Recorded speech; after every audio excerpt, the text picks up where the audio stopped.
broadband and TV is packed with even more value, as you get a free Samsung tablet, free installation, and 50% off your bill for 3 months when you sign up now. Yes, a free Samsung tablet. Power all you do at home with up to 100 megabits per second super fast broadband. Plus, stay HD entertained with Flow TV. Stream, share, and do more on your new free tablet, which will also keep you connected on the go with ease. Sign up at a Flow store today. Conditions apply.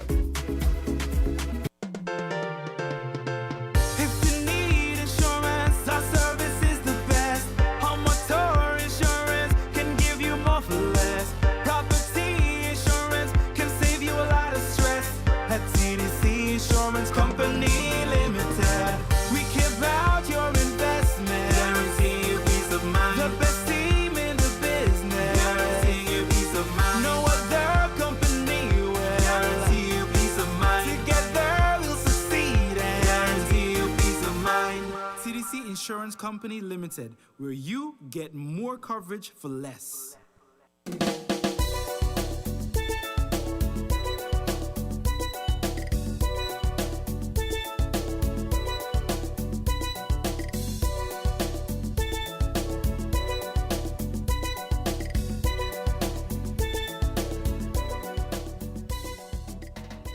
It's another beautiful Wednesday morning here in St. Kitts and Nevis, and you're listening to 1FM 98.9. I'm your host for today's edition of Voices, Devon Cornelius.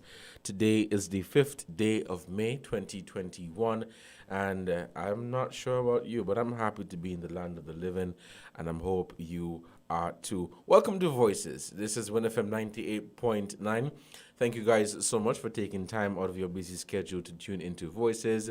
Those of you who have tuned in via the Radio Land, of course, those at home and abroad, and those of you who have joined via social media, thank you so much for taking time out of your schedule to be a part of our program today.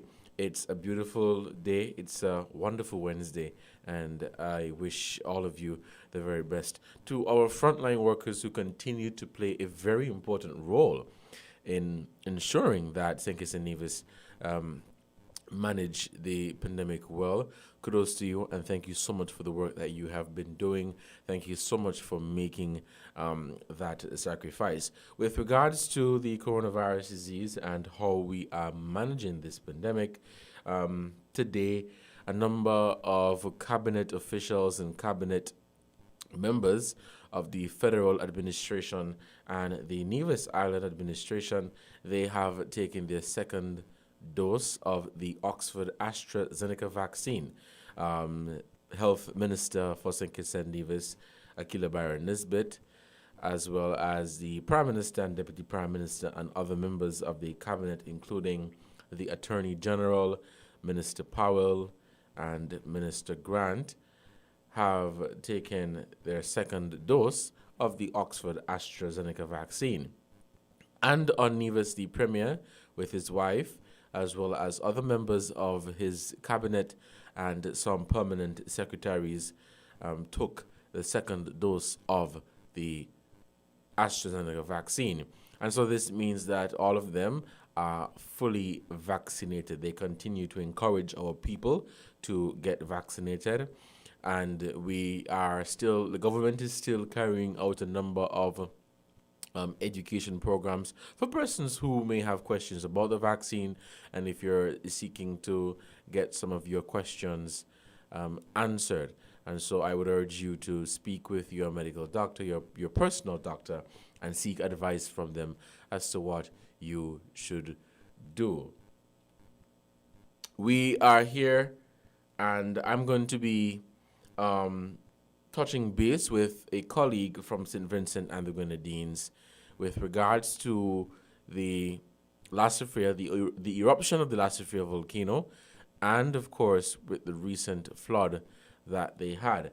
And so this individual would be providing basically an update on what is happening on the ground in St. Vincent and the Grenadines. I mean, I'm not there, so I can't tell you what is happening, and so I've decided to touch base with someone who is in St. Vincent and the Grenadines, and they will be able to give insight as to or into what is happening there on the ground and how people are coping and how people are managing with the challenges that they have been faced with. We can't forget the fact, too, that the people of SVG are still grappling with the harsh effects of the COVID-19 pandemic. And so the government, having to deal with the pandemic, having to deal with trying to pay their workers, other businesses trying to pay their workers, they now have to deal with this natural disaster with the eruption of the La Sofia volcano and now with the recent flood that they had. And so we continue to pray for, and we keep in our thoughts the people and government of St. Vincent and the Grenadines. We'll take a break to say thank you to our sponsors, and when we return, we will continue our program. Before I go, let me give out the numbers. The numbers to call are 466-0989-762 and it's 662. You can also send us a WhatsApp at 662-2204. Later on in the program, I'll open the phone lines to hear your calls for us to have a conversation on the situation in St. Vincent and the Grenadines and any other topic that you would like to bring up. Thank you guys so much for tuning into Voices. This is 1FM 98.9. I'm your host for today, Devon Cornelius. Let's take a short break. We'll be right back.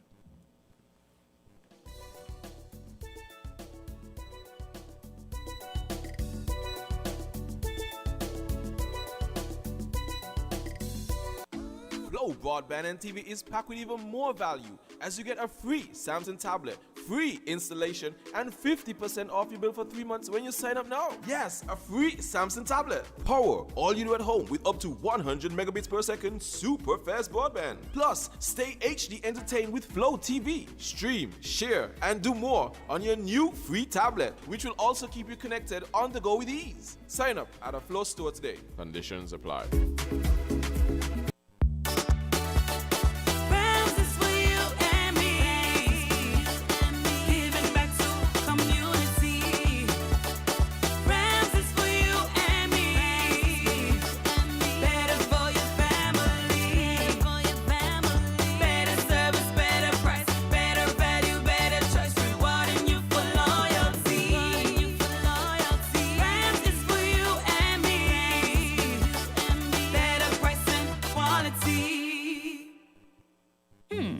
Gift for Dad's birthday? Click. Ooh, Janice's retirement party? Click. Outfit for my girl's wedding? Click.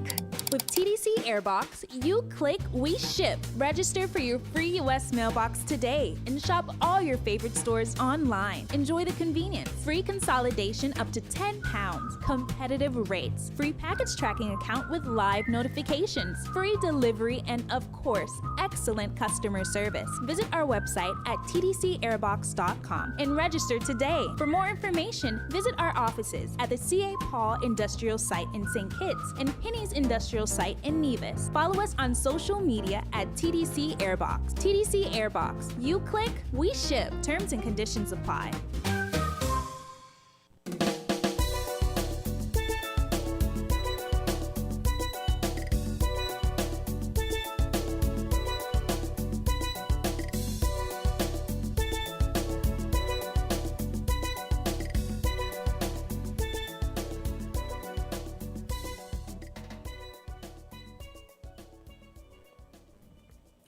Good morning and welcome back to Voices on 1FM 98.9. I'm your host for today, Devon Cornelius. Again, thank you guys so much for tuning in. This is 1FM 98.9. Again, for those of you who are just tuning in, the numbers to call later on the program are 466-0989-762 and 662. Again, you can send us a WhatsApp, a voice note or a comment at 662 2204 662-2204. And so we have decided to, speak about the issue that the people of St. Vincent and the Grenadines are currently facing. And as we're talking about that, we are realizing across the Caribbean region, even here in St. Kitts and Nevis, a lot of our, young businesses and local businesses have reached out, and they have been donating. The government has been donating and sending supplies, particularly water. As you know, they suffered from the ash that came from the volcano, and so their water supply was contaminated. And so, businesses here in St. Kitts and Nevis, all across the region, they have been, over the past few days, donating to and sending supplies to assist those people who have been displaced. I was fortunate enough to speak with a colleague earlier from St. Vincent and the Grenadines, and she gave just an insight as to what is happening on the ground and the challenges that they have been faced with, and some of the things that people are still going through. And considering that this is Mental Health Awareness Month, the people in St. Vincent and Grenadines are observing this month as Mental Health Awareness Month.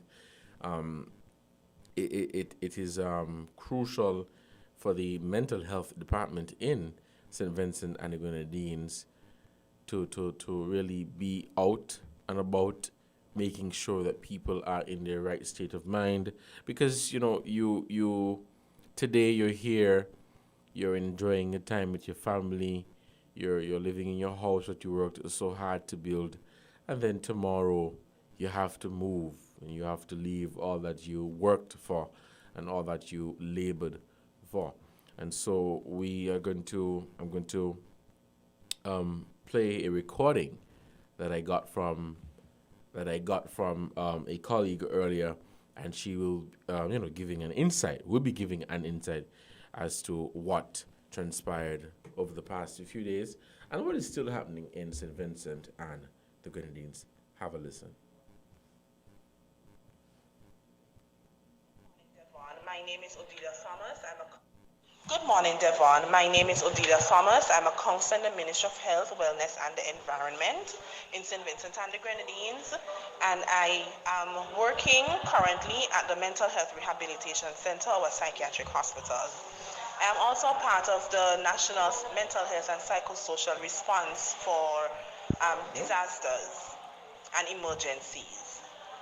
So I personally live in the green zone.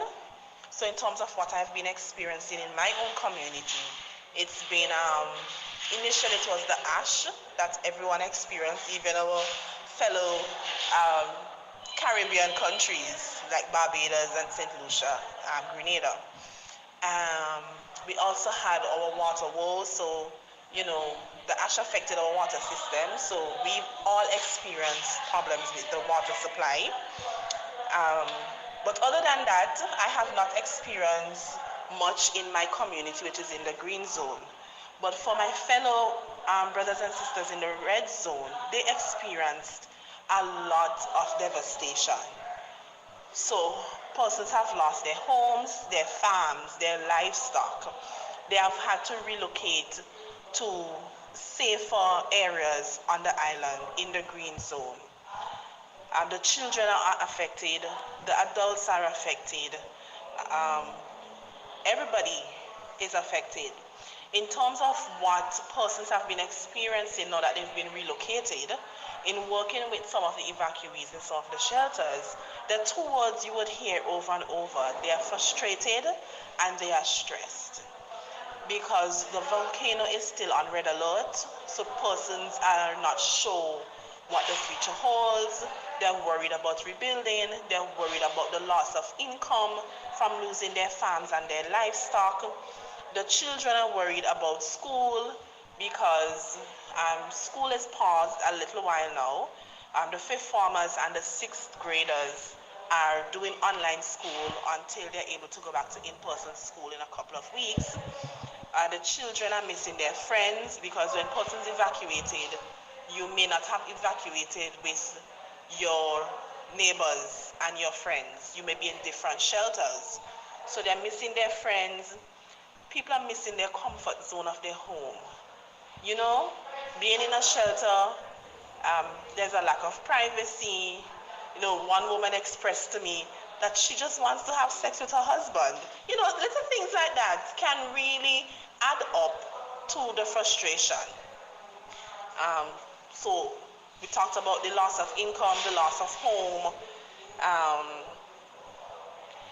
and having to evacuate, temporary relocation, loss of your support network. You know, people are still in disbelief and shock like this really happened.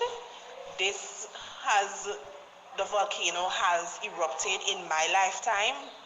You know, when is it going to stop? When am I going to be able to go back home? And so we are just trying to help persons take care of their mental health and try to direct them to resources that can assist them.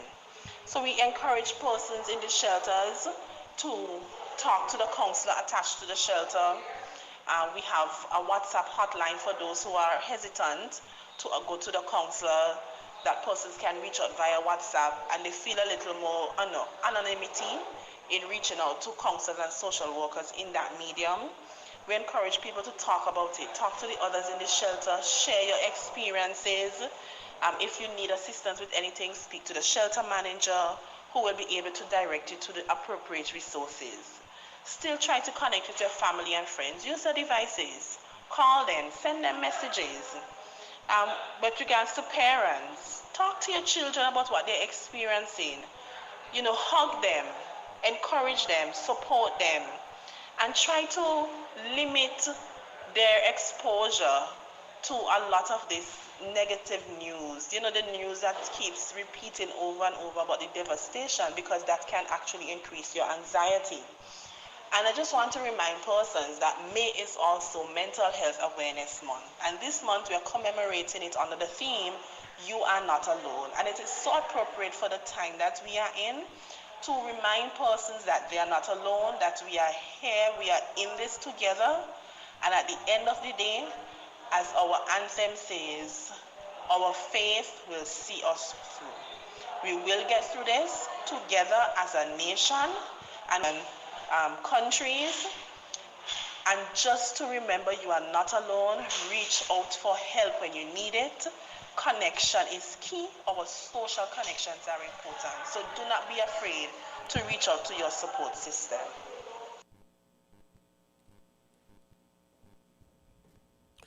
Let's take a break to say thank you to our sponsors. We'll be back and we'll open the phone lines. Buying your medication is easy with City Drug Store's curbside pickup. WhatsApp our certified pharmacist at 662-8769 with your requests. For prescriptions, take a clear photograph and send for review. We will engage you in dialogue and then provide a quotation and link for payment. You can then pay via TDC's online payment portal. And once the transaction is complete, you'll be notified that your pickup is ready. Yes, it's that easy. Send your WhatsApp message to 662-8769 to order your medications today with City Drug Store's curbside pickup service.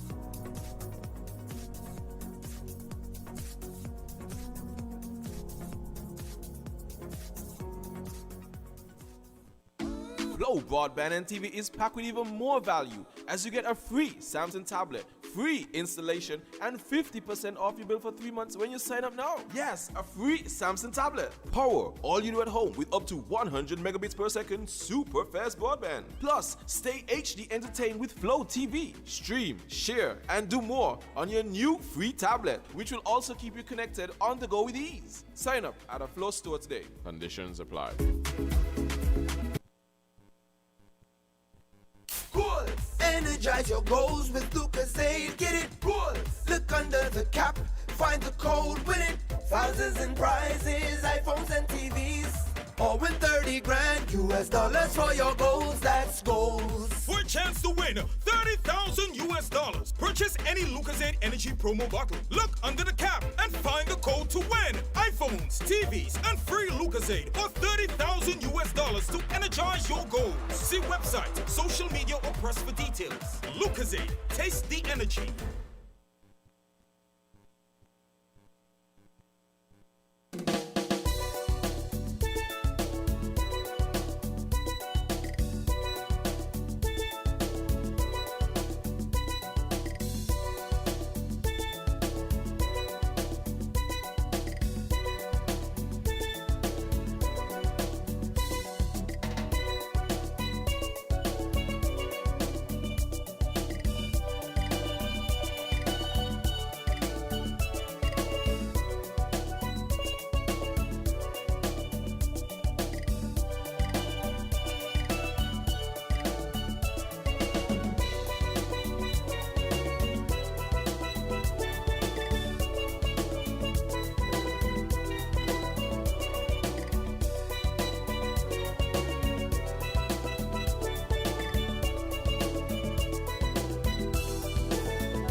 Good morning and welcome back to Voices. We have a caller on the line. Caller, good morning. You're live on Voices. Good morning, Devon. How are you doing? Good morning. I'm doing fine. And you?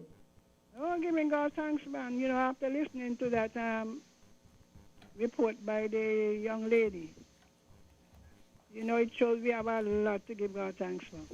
Yeah. And I like to see him, you know, you're not alone. Because sometimes when you're going through all of these stresses, you can feel cut off and alone. Mm-hmm. And you know how the enemy work. The devil would work on your mind so hard that you don't even believe that God care about you. That desperate. You know, and I am glad that they have attached to the shelters, they have psychologists and counselors. Right. And I recall when we started with the corona thing, there was the psycho-social connection. I think the number then was, 311? 311, yeah. It was run by the Red Cross. And I think we need it still. Because if you have a situation where you have not worked, or you might have gotten small jobs, you know, your self-esteem is attacked, diminished. And sometimes, you know, pride may lead you, to, rather than seek help, to stay by yourself.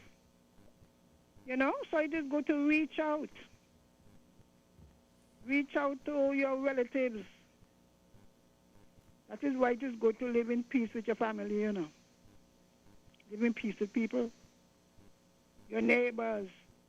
And some of us who have not been affected, we also need to reach out. And, you know, I visited St. Vincent twice. They're quite nice people, you know. Quite nice people. Yeah. But, you know, I was even wondering, these people who have gone to the shelter, they're accustomed to live off of vegetables, you know, more root crops. Mm-hmm. So even their diet would be affected. Because where they live was the food basket. It's like how people say Rollins Village used to be. Yeah. You're accustomed to, I studied in Jamaica early morning, they eating green banana, yam, and, you know, when that thing is disrupted, they may resort to the easiest thing, giving you a bowl of rice or some bread or something like that. You know, so my heart goes out to them. And I up to here, they say, you know, something, maybe if we should send them, find out what they want in terms of some pumpkin, because some of these farmers have crops that can't get sold. Mm-hmm. But I heard the Prime Minister saying, look, if you are overseas, rather than sending small packages of food, it would be better if you send your relative the money by Western Union or something like that. Mm-hmm. Because at least it gives them a choice. Because you might be in the States and you send them all the macaroni and cheese and, you know what I mean? Right. Which is not their diet. And even us who send in, we must send a whole lot of rice and a whole lot of macaroni, you know? Mm-hmm. So my heart goes out to me, praise with them, and I want them to put their trust in God too, because sometimes we're going through situations and we rule out God when the truth is only He alone could help, you know. People are willing to do what they can. Only He alone knows the future. So I want all the Vincentians who live here to be encouraged, because it could be frightening if your relatives were living in the zone, and it was if you can't get in contact with them. I was wondering if they're going to give them free top-up, because it is one thing to say contact your relatives. Suppose you don't have any money on your phone. But then again, some people don't even have access to electricity. So you have money in your phone, but the battery died. In the shelter, they must have electricity. Right. That's what I said they don't have there. No, I'm just drawing a reference, you know. No, I would assume because most of them were moving to schools and or into their relatives' home, and that's the next thing again. Because sometimes they insult and whatever, the inconvenience. You know, you yourself will feel guilty if you move into your family house. That maybe having 4 and you bring in your 6 and your 10. Mm-hmm. You're uncomfortable. So maybe in that case, the government should try and do something about helping some of these people who are living in these congested things. Maybe to move into a shelter or to rent places and put them in it. So my prayer goes to them, and I would invite all of them to call on the Lord. We like to wait until the smoke starts to run. Now is the time to seek the Lord. And those of you in St. Kitts, look to God. Even some of you who are worried about the corona vaccine. How about going to visit the psychologist? The center is there, you know. Because this morning I was thinking about it. Some people have stressed themselves, you know, imagining the worst. Maybe if the government set up the same psychosocial hotline, where they can talk to people about their fears and their anxieties, because the more thing you read, the more you hear, all the negative, is enough to kill you. So that's just an idea. What do you think about that? It's a good suggestion. All right then. Yes. Thank you so much, Ms. Henry, for your contribution. You are listening to Voices on WinFM 98.9. I'm your host for today, Devon Cornelius, and we are talking about the issue in St. Vincent and the Grenadines, which is continuing. The people of St. Vincent and the Grenadines are still facing tremendous difficulty with what's happening in SVG. We have another caller on the line. Caller, good morning. You are on the air. Yes, good morning, Mr. Cornelius. How are you? Good morning. I'm doing fine. Okay. Now, I just want to say that, you know, my thoughts are with St. Vincent and the Grenadines, and we are all vulnerable being on these small islands to things of such nature. The last time I made a comment on this station with a different host, two people taken me up, and particularly the guy in Montserrat, and I just want to say, he said that I need help pertaining to the comments that I made. I want to say to Montserrat that yes, I do need help, but the help that I need is searching my inner self, and I'm finding that. Because you see, for me, every man have their true higher self, and I'm finding mine, my true inner self, that I am searching for knowledge, and I'm getting that appetite and impulse to know the knowledge that my inner self is revealing unto me. You see, we have been fed by those who enslaved us with their narratives.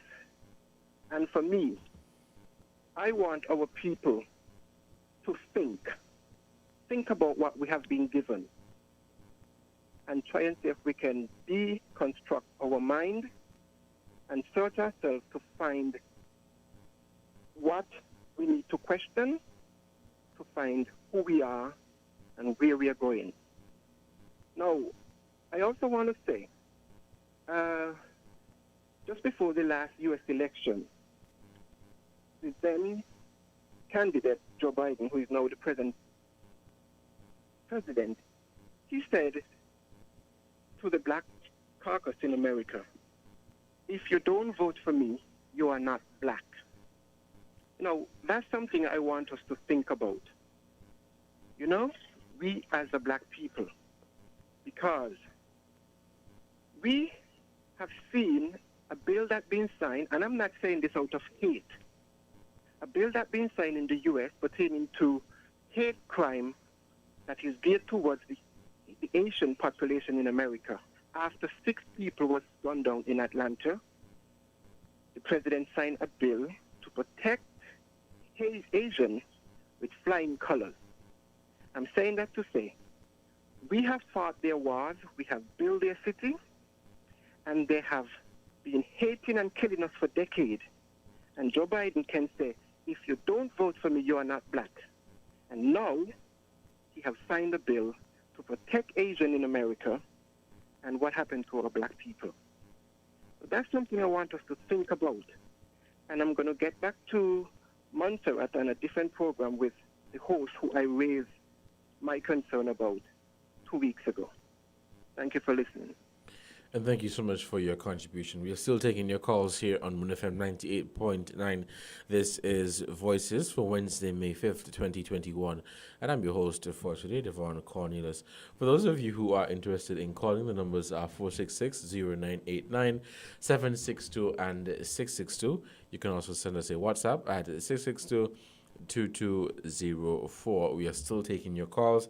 It is 38 minutes past the hour of 11:38 here in the studios of 1FM 98.9, and we started off with a discussion with a colleague of mine from St. Vincent who gave an insight as to what is happening underground, and we continue to keep in our thoughts and prayers the people of St. Vincent and the Grenadines on what they are facing at this time. Yes, other countries are facing tremendous difficulty too, with the pandemic, financial and economic challenges. But St. Vincent, I believe, right now is being overwhelmed. Nevertheless, we keep them in our thoughts and prayers. We have some callers trying to get in, so let us take this call. Caller, good morning. You are live on Voices. Yes, good morning. I wish to comment on what the last caller said. Now, injustice to anybody is bad, whether they be Asian, black, Jew, whatever. There has been quite a lot of activity, he's aware, about police brutality, if you want to call it, towards the black. You would recall that after the 60s, a lot of laws were passed to help to restore some of the human rights of the black people. He would also recall that when they had the Second World War, they put the Japanese and so in camps in America. You know that? No, I did not. They were born there, Born there, born American. And they put all of them in concentration camp in America. Some years or decades later, they gave them reparation, if you want to call it. Now, we can't want defense for ourselves and not for anybody else. You now have people who feel that America belongs to the white race, Caucasian. No, all Caucasians don't believe it. And we've got to differentiate, because a lot of them march with Martin Luther King, got the hose and the dog put on them. A lot of them were killed, And they were young people. They were mostly students, along with some ministers, who marched, who sat in and everything. So you now have a situation where when they can knock off the black people, they try to knock off the Jews, then they go to Trump and sometimes our leaders. That's why I talk about influencers must be careful what they say. Now, when you start to say, well, it's China flu. China bring this and China bring that. And you know how he speaks forceful, and he has a whole following, 74 million, he said. And a lot of them are militants and out of order, half crazy people. They begin to persecute the people. They are, if the last caller listened, you would hear that they are having laws in Congress now to protect black people too. So we cannot condone the attacks on the Asians, whether we like them or we don't like them. Human rights don't go by who you like. Yesterday was the black, today is the Asian. Today is the Asian. And some of them say, some of them are not even from China. But most of them look alike, So whether you're from China, from Korea, whatever, Japanese, people attacking them. And they need defense. Because remember, as I said, today for us, tomorrow for them, today for them, tomorrow for us. And if something is done to rectify it, we should applaud it. We now have, he spoke about Biden, back against to the influencer. If Biden said we don't vote for him, you're not black. You're born black. You think black, you know who is on the side of the black. He didn't even have to say it because, I mean, it is insulting. But so what were they to do? Get up and vote for Trump, who despise them? You know, so are you not a black person? Oh, they're passing to protect the people. We've been through it. And because we have been through it and we're still going through it, police terrifying our people. You hear the Democrats talking about, even people talking about defund the police, different laws. Some of them passing laws. Why you haven't said that? And what we don't want for our race, we don't want for anybody else. So don't come tell me about, oh, the Chinese. A lot of them, look, if you take on all of these things in this world, you hear me? You will be bitter. And that's what happened to a lot of us. We are bitter, full of hate.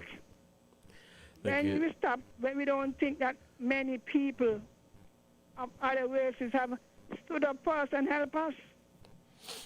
Right. All Thank then. you so much for your contribution. We are still taking your calls here on WinFM 98.9. It is 11:44. We will take a break at 12 for our headline news, and we'll be back at 12:30 for the second half of our program. Again, the numbers to call are 466-0989 and 762 and 662. This is WinFM 98.9 with another edition of Voices.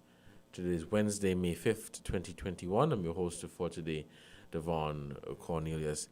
We are still taking your calls. If you have no calls at this time, let us take a short break to say thank you to our sponsors, and we will be back shortly to close off our program.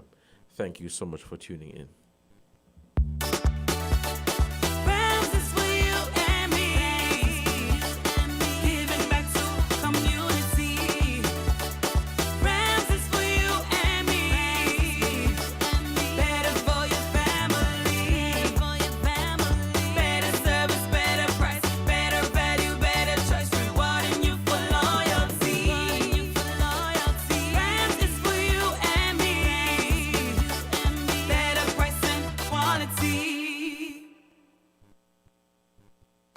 Flow Broadband and TV is packed with even more value as you get a free Samsung tablet, free installation, and 50% off your bill for 3 months when you sign up now. Yes, a free Samsung tablet. Power all you do at home with up to 100 megabits per second super fast broadband. Plus, stay HD entertained with Flow TV. Stream, share, and do more on your new free tablet, which will also keep you connected on the go with ease. Sign up at a Flow store today. Conditions apply.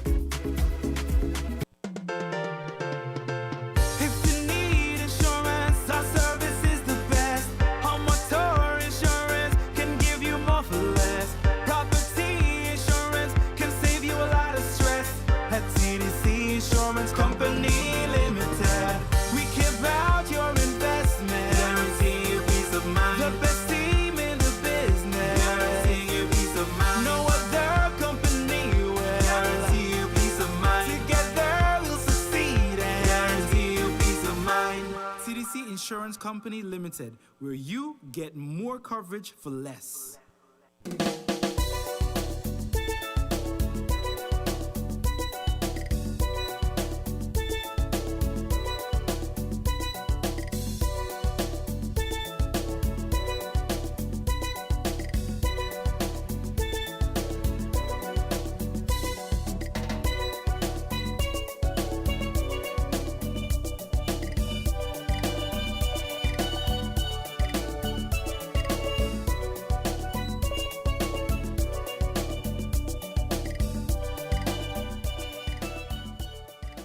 It is 11:47 a.m. in the studios of 1FM 98.9. This is Voices. I'm your host for today, Devon Cornelius. And the phone lines are still open. Call us at 466-0989, 762 and 662 here on Voices. We are still taking your calls. Of course, we'll take a break at 12 noon for the headline news, and we will be back at 12:30 to continue our program. Again, thank you guys so much for taking time out of your schedule to be a part of our program, and thank you so much for your contribution towards this program. For the second half, we will be. Do we have a call on the line? We have a call on the line. Caller, good afternoon. You are live in Voices. Yes, Cornelius. Sorry, good morning. Yeah, it's all right. Now, I love Miss Henry. I truly love Mrs. Henry. But I want to say this is not a back and forth. And I did say that I am not speaking out of hate. You see, the timing that the bill was passed in the U.S. pertaining to the Asians was like, just a snap of your finger. And what I'm saying is that our people are being oppressed, hated, and killed. And that's been happening for decades. We think we got justice out of George Floyd case that was just passed. For me, no. Because until, and I said this before, we need as a people, a body of people, we need to call on the UN, the World Trade Organization, and every one of them to tie everybody of black people that be murdered into the natural resources of the continent of Africa. Until we do that, this race of you, me, and all of us that look like us will never be respected. You see, the West know that they cannot do without the continent of Africa. By that I mean, what they need to survive. And the West is dying. The West is dying. They know that. And also what they know is our history. They know who we are. They know what we are. And they have hidden it from us to maintain the status quo. That's why I say there is an awakening. You see, right now, my appetite has been open because I have taken that step. Because I have discovered knowledge, and my inner self is asking me to search, continue searching and speak, because the status quo is not what's supposed to be. So yeah, we need to come together as one, because we're only down here by geographic space. Those of us who like to say, "Oh, I am not African," I think, wake up, because every other race we have, the world is diverse. Everywhere you go, there are different nationalities, even here in the Caribbean. And the thing is, we have Indians here, we have Chinese here. They know who they are. They know where they're, as we said, they know where the navel string buried. But we are running away from who we are and what we are, because they did such a brilliant job that they maintain to hide our history from us, and we just go along like, well, this is the norm. But it's not the norm, Cornelius. We need to come together. Caribbean heads of government need to call on the UN, along with the continent of Africa, to get things to what it's supposed to be. We're not saying they're not supposed to be at the table. The Berlin Conference, they carve up Africa without any Africans being at the table. None. Now we're saying the status quo has to be changed. Let them come and get a part of what we have to offer, but it must be fair game, because the people of Africa and the continent lives need to change. And until we come together as one body, it won't happen. Thank you. Thank you, caller, for your contribution. It is 53 minutes past the hour of 11. We are winding down, heading to the 12 o'clock end time of our program, where we take a break for the headline news. This is Voices on Wind FM 98.9. I'm your host for today, Devon Cornelius. For the second half, we will be talking about that much talked about topic, Some have been saying that, you're hearing about this too much. But the talk of vaccination,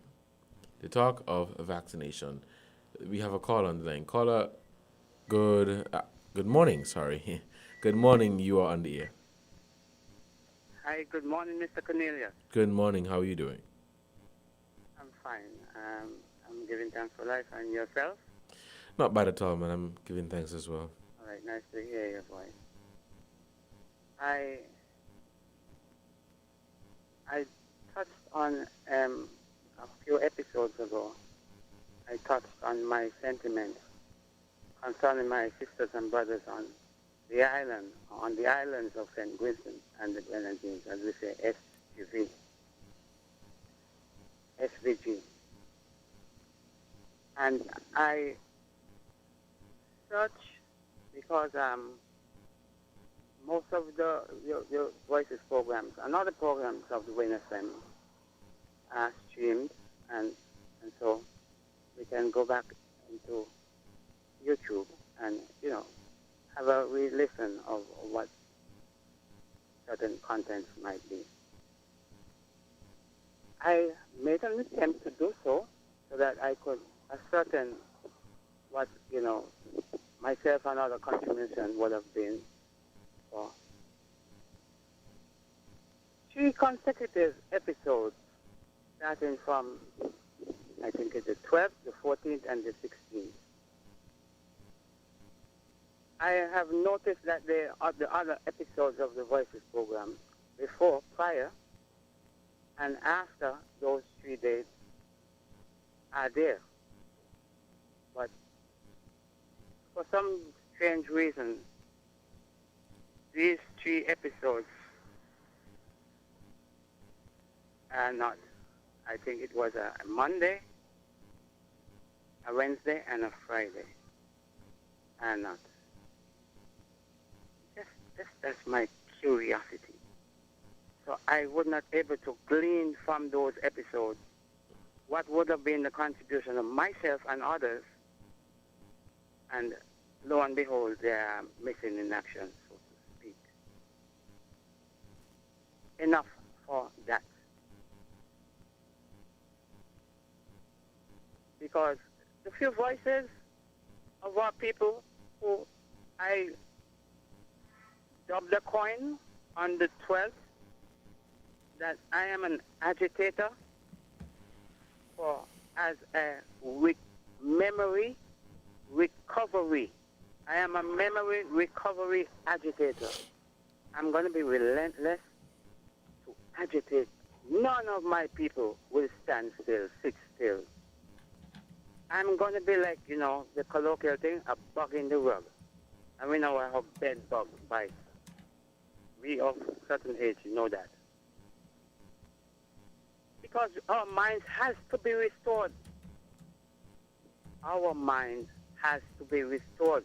We are not thinking in the minds that was bestowed on us from the inception of our composition, DNA and otherwise.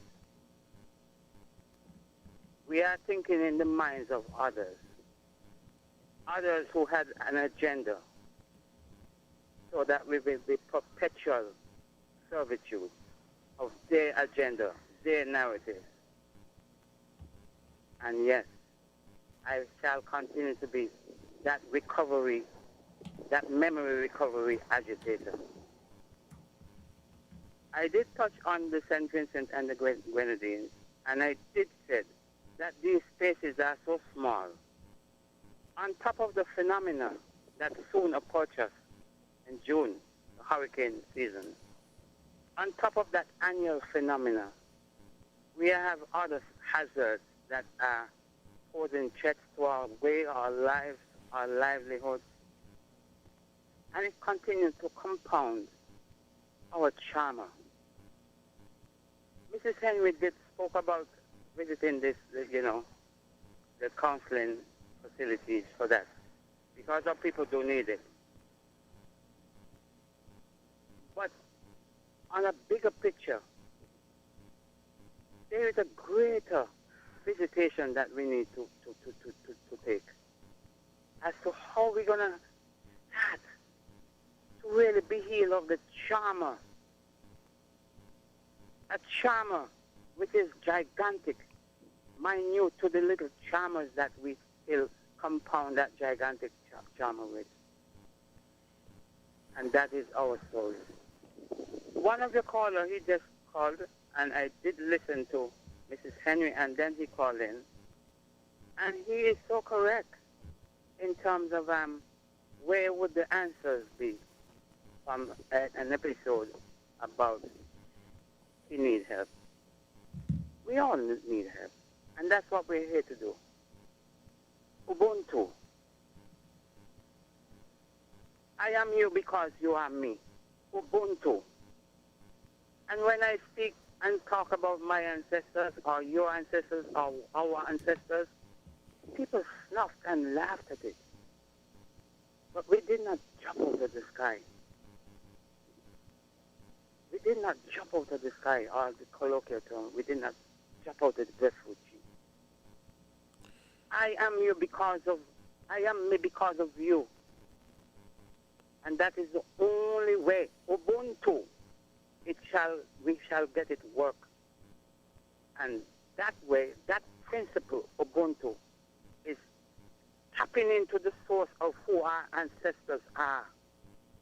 And they are because we are. So they would be forever be because we here is who carry on that legacy within us. And that is the concept of who we are. And at this time of great sorrows and tribulation, we need to call on our ancestors. We need to say Ubuntu because we need it if we are to escape what the mind of the adversary, the narrative of the adversary that keeps us in servitude. Thanks for listening. Thank you so much, caller, for your contribution. We're at 12 o'clock, which is the end of our first half of Voices. So we'll take a break now for the headline news, and we will be back at 12:30. I'm encouraging you guys to stay tuned. For the second half, we'll be touching that topic of vaccination, where Caribbean leaders and prominent individuals from across the Caribbean region give their take on mandatory vaccination with regards to COVID-19. Stay tuned for the news. We will be back at 12:30.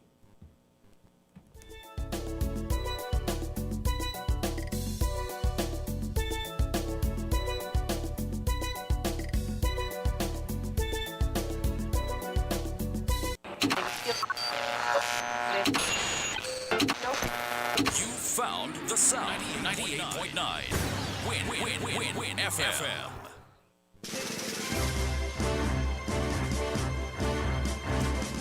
We now bring you the headline news. The headline news is brought to you by Caribbean Alliance, The Grange, KDP Enterprises, Carib Brewery, and Development Bank.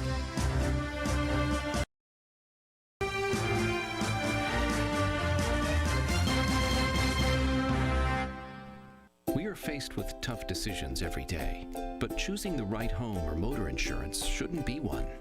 You need fast claim settlement from a company that's been rooted for over 31 years. And don't forget the A Excellent rating by AM Best. Make the intelligent choice. Caribbean Alliance Insurance. Reliable insurance that you can count on. Get a quote today for your home, motor, contents, and liability insurance needs, and make the intelligent choice. Caribbean Alliance. Tomorrow secured. Local agents, Dalil Walwyn & Co. Limited. Telephone 465-2631 or 469-5303 for the Nevis office. Maybe it's the way the brilliant gold liquid reflects our sunshine, or how the bright blue of its label mirrors the clear Caribbean skies overhead. Maybe it's the fresh, crisp taste of this beastly cold beer on a scorching hot day. Maybe it's even the way it brings us all together. But one thing is for sure, Carib is very much a part of who we are wherever we're from in the Caribbean. Carib, it's the way we play. Drink responsibly. Everyone struggles at times. Even we too have our own struggles. Do you have a loan at the Development Bank of St. Kitts and Nevis and have fallen behind on your payments because of financial difficulties? Have your financial situation changed?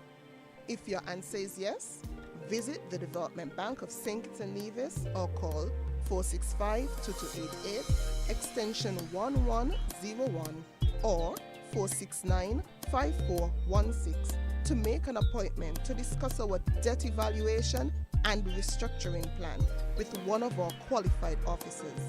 We are committed to working with you to make a sustained positive difference in your life.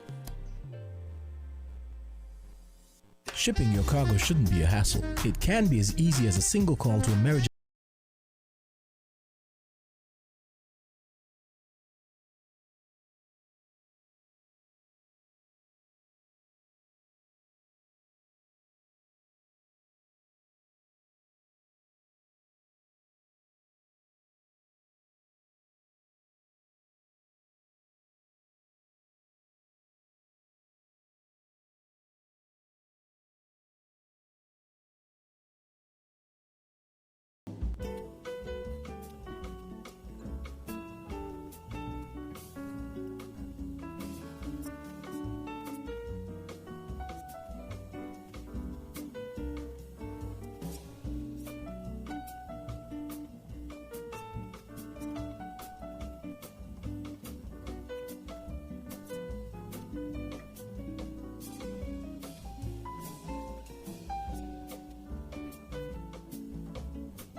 With the WIN headline news, I am Kevon Brown. Making the headlines, St. Kitts Nevis begins administering second doses.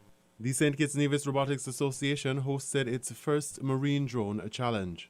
In St. Lucia, COVID-19 wardens are no more. 200 applicants were enlisted in the program to assist with the enforcement of COVID-19 pandemic-related protocols. Barbados Port Inc. is embarking on a number of maritime projects expected to expand capacity aimed at becoming a transshipment hub in the region. Internationally, the entire Indian delegation in the UK for G7 talks must self-isolate after 2 COVID cases were detected. Now, the details.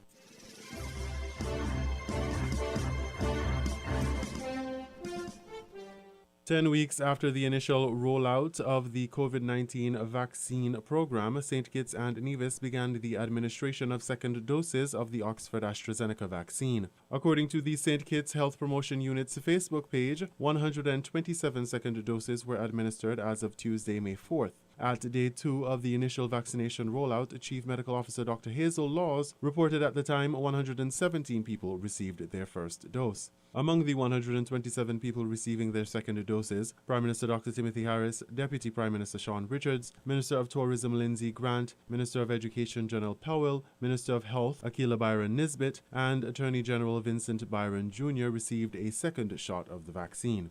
Byron Nisbet in a Facebook post wrote, quote, "My COVID-19 vaccination card is now stamped with the COVID-19 vaccination program official stamp to indicate that I've had my 2 doses. Vaccines are the safest way to end the pandemic. We need to get back to some form of normalcy. We need to get people working again. Vaccination is how we will do it." End quote. She also reminded people who were vaccinated the week of February 22nd that it is time for their second shot.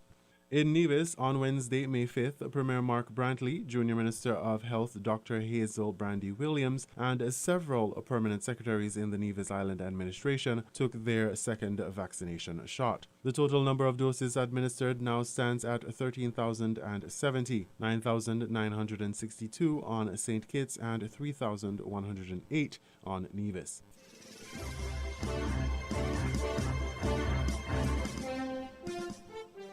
The St. Kitts and Nevis Robotics Association held its first Marine Drone Challenge on Saturday, May 1st, 2021. The schools represented at the competition were the Charles E. Mills Secondary School, the Clarence Fitzroy Bryant College, the Bastyr High School, and the Washington Archibald High School.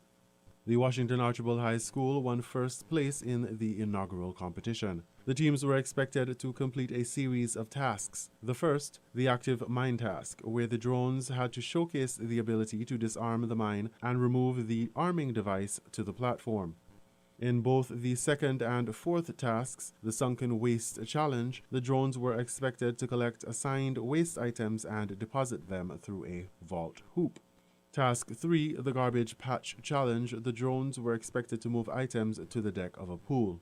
Of the allotted 120 points possible over the weekend, the Washington Archibald High School secured their lead with 55 points. The Bastyr High School amassed a total of 15 points and received the second place position.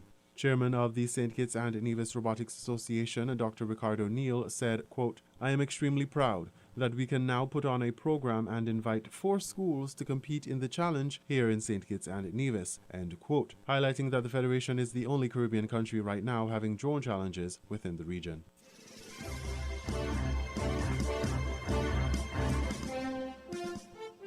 In St. Lucia, COVID-19 wardens are no more. 200 applicants were enlisted in the program to assist with the enforcement of COVID-19 pandemic-related protocols. HTS St. Lucia has the story. National Security Minister Senator Herman Guild Francis has confirmed that the tenure of the COVID-19 wardens is up. Dubbed peace officers by the authorities, the nearly 200 personnel were tasked with the enforcement of COVID-19 protocols, including mask wearing and physical distancing, especially by the St. Lucian public. But it appears the outlays for the program have been expended. It was a project. We had given it several months. Okay? And again, like I said, right now is to look for the finances and so on. So we are in the process of trying to see how we can, because I think they did a very good job. Persons have criticized them and so on. And like the commissioner says, police officers are not judge and jury. All they do is that they see something and they believe that you have committed an offense. So they will come to you and said, "Sir, well, you have done this and you have done that." The issue is that you comply and then you complain. And that's why we have lawyers. So if a police officer arrests me, I won't fight you, because at the end of the day, my right might turn to my wrong. Pitched battles between some citizens and the wardens in the streets have been documented in many a viral video. Critics who have called for consistency have also lobbied for using the tool of persuasion rather than compulsion, but proponents argue that the law should be upheld. Nonetheless, the National Security Minister implored St. Lucians to comply with authorities. So you go down with the police officer without any fuss or any fuss. You go to the police station to charge you. As soon as you leave there, you go to your lawyer and say, "Well, I've been charged for so and so." Your lawyer will take your case, and then at the end of the day, you know where you stand. All right. And as a matter of fact, if you can prove that the person arrested you maliciously, then you're going to even charge that individual for malicious prosecution and so on. So, but the idea of encouraging people to fight, don't go down, man, bust his head, do that and do this, it cannot be right. Prime Minister Alan Chastanet, speaking to the media outside Parliament on Tuesday, ahead of debate on the extension of the state of emergency, explained that the program was always intended to be short-lived. He once again placed the onus on citizens to follow the protocols. Well, remember, the wardens were only supposed to be for a very short period of time, and we did extend the period of the wardens, and at least we now have better trained people. And if in fact we see it's necessary to bring back the wardens, we will. But we're really hoping that St. Lucians have learned and that people are adhering to the protocols much better. I have to say that there are certainly some districts in which we're a little bit disappointed to see the irresponsible behavior. Persons going to bars not wearing their mask and overcrowding. And that's certainly putting a significant strain on the police, and I'm really hoping that all of us will continue to adhere to the necessary protocols without the wardens. The wardens were reportedly informed of their status at a virtual meeting with the Commissioner of Police on Friday, April 30th, 2021. Joachim de Plessis, HTS News Force.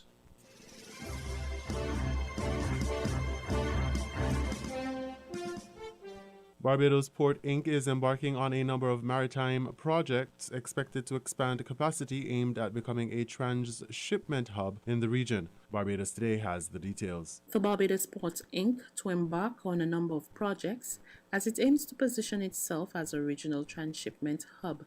Minister of Maritime Affairs and the Blue Economy, Kirk Humphrey, made the announcement during a ceremony held at the port's headquarters. He said that the projects were means of improving the port's performance and reinforce its standings as an efficient logistics hub, among other things. He gave a list of the projects planned.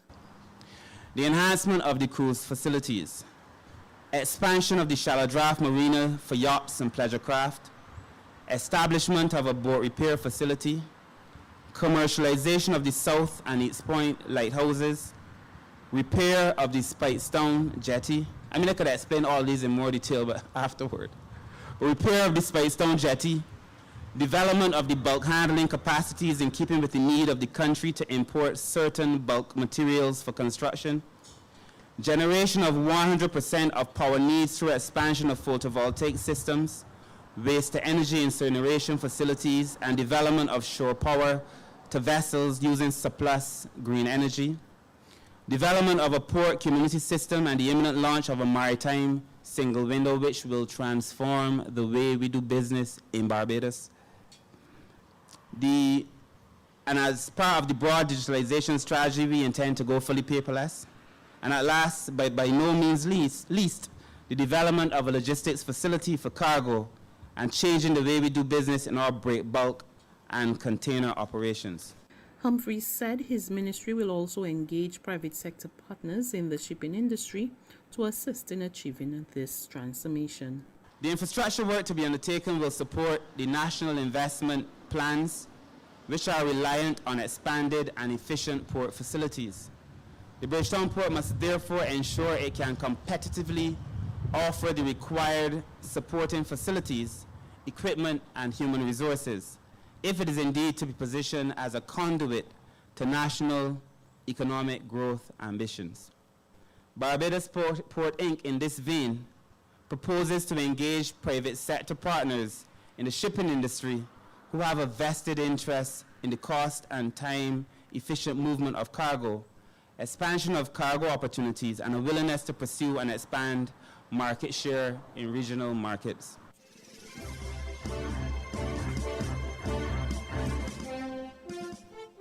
We now bring you these international reports. Hello and welcome. How best to share limited vaccine supplies is due to be discussed here in London by foreign ministers from the wealthy G7 nations. There is growing pressure to redistribute stockpiles and know-how with poor countries that are struggling.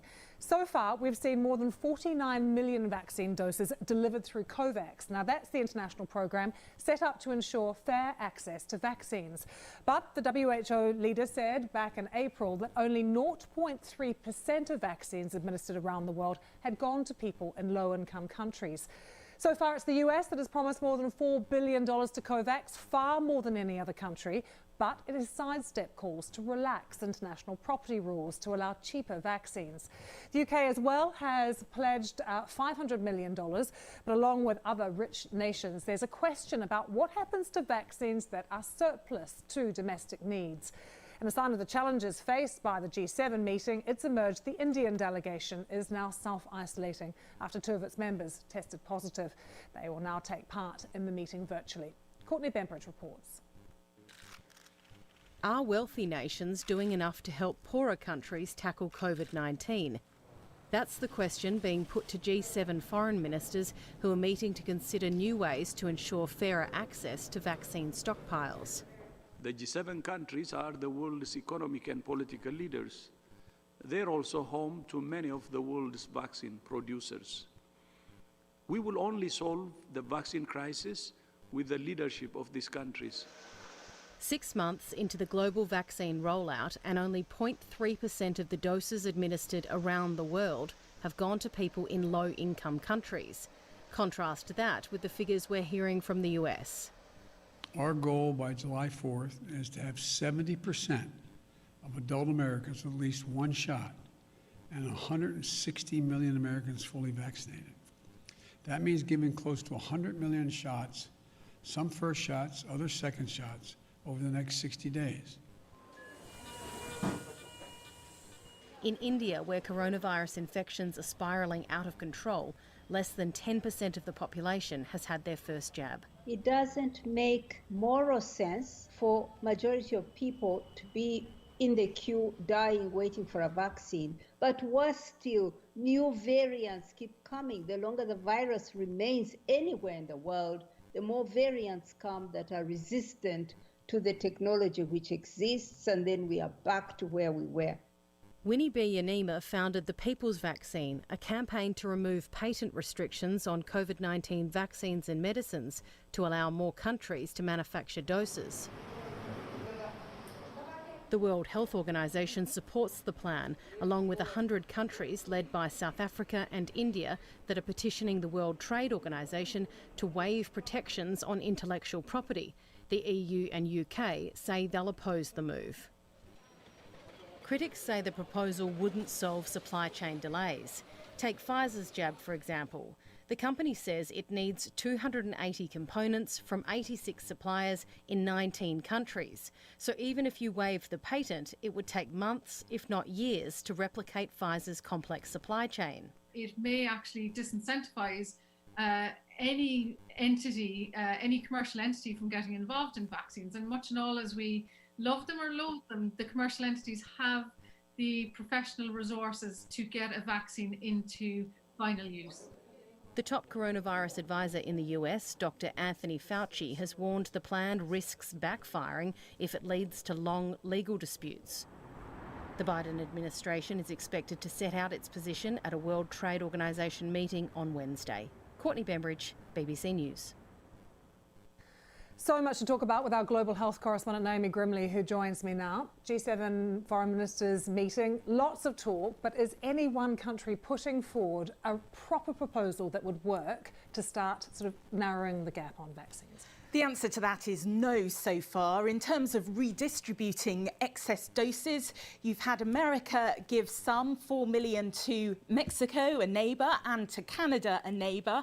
But of course, they are sitting on large supplies, including 60 million doses of that Oxford AstraZeneca, which hasn't actually been approved in the US at the moment.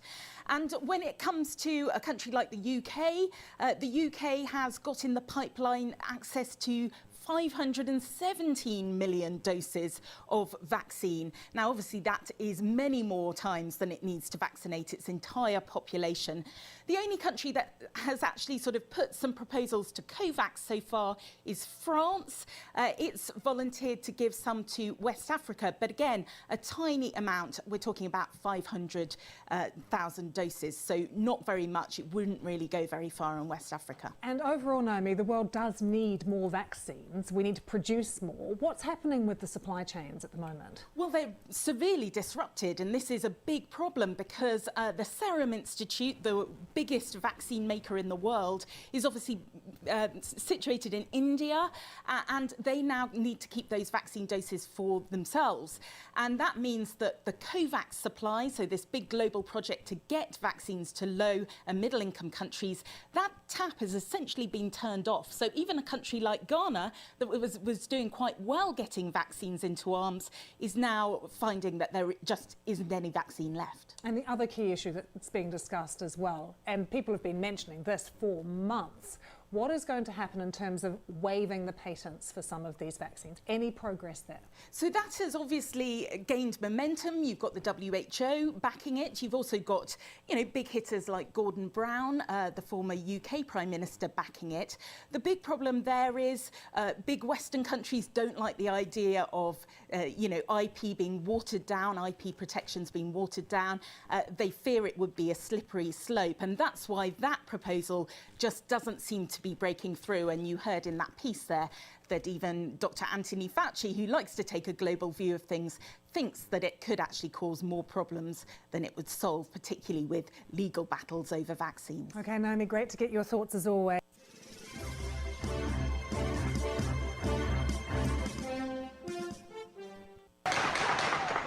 Another terrifying night in Colombia's third largest city, Cali. Videos shot by residents of two working-class neighborhoods apparently show the police shooting indiscriminately against protesters. The morning after, the scenes of destruction were unmistakable. The mayor said at least 5 people were killed and 33 injured. We condemn in an absolute way any expression of violence, any expression that puts the life, integrity and property of the men and women of this territory at risk. The western city of Cali has become the epicenter of the ongoing protests against the social and economic policies of President Iván Duque. On Tuesday, the United Nations and the European Union condemned the excessive use of force on part of Colombia's security forces to try and contain the unrest. We are deeply alarmed at developments in the city of Cali in Colombia, where police opened fire overnight on demonstrations protesting against tax reforms, reportedly killing and injuring a number of people.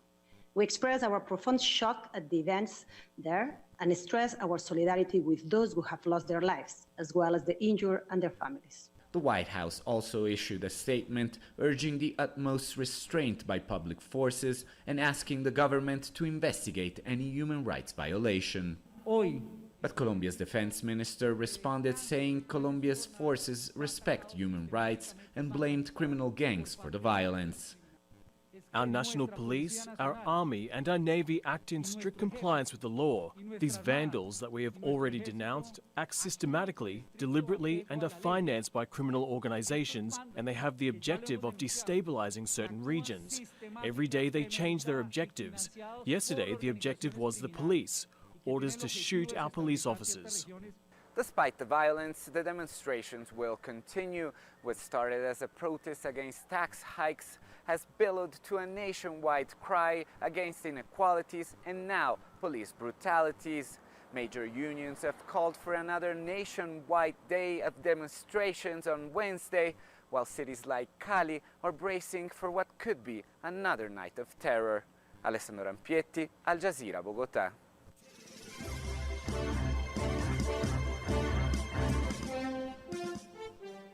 Semeret Welegirma remembers the evening when she used to prepare coffees for her family in her hometown of Adawa in Ethiopia's Tigray region.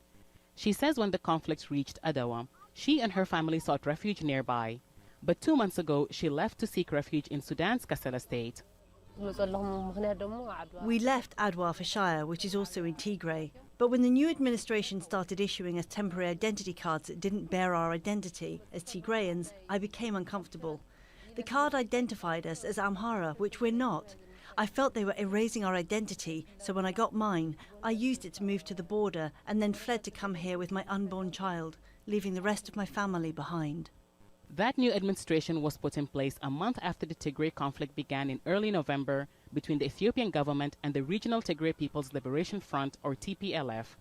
More than 20,000 refugees are now here at this reception center in Kassala state. More than 63,000 have arrived in Sudan since the start of the conflict. Many say they feared for their lives despite the Ethiopian government declaring victory over the TPLF in late November. Mulgeta Ezra was a Sunday school teacher in his town of Bahir in Tigray. He says he witnessed Ethiopian forces arresting people simply because they were Tigrayans. We saw them arresting more than 60 people at once. As someone who works for the church, I went to the prison to talk to them and found more than 100 others arrested. Some were beaten, some were badly hurt, and it was clear they had been tortured. I heard the soldiers accuse the prisoners of being spies, and some saying they're arrested because of their ethnicity. When a friend told me they may come for me, I ran away to Tigray. Since the start of their arrival, many have reported witnessing people killed and say many have been targeted because of their ethnicity. There are fewer Tigrayan refugees arriving in Sudan each day than when the conflict began, but the stories of the horrors they've witnessed continue.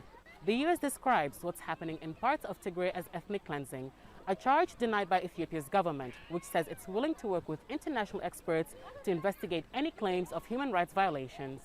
Some refugees have been relocated from this camp to neighboring Gadaref state, but authorities say not all are willing to leave here. Some say they won't go to the new camps despite dwindling services here. They're holding on to the hope that the conflict ends soon so they can return home. But we're approaching the rainy season and this place is going to be cut off, so providing them with aid will get more and more difficult. Semirat says even if the conflict ends, she'll wait to see all those who've been re-identified as Amharas recognized as Tigrayans again. She says if not, she'd rather her child live as a refugee in Sudan, but with his real ethnicity recognized. Hiba Morgan, Al Jazeera, Hamdayed from the Sudan-Ethiopia border.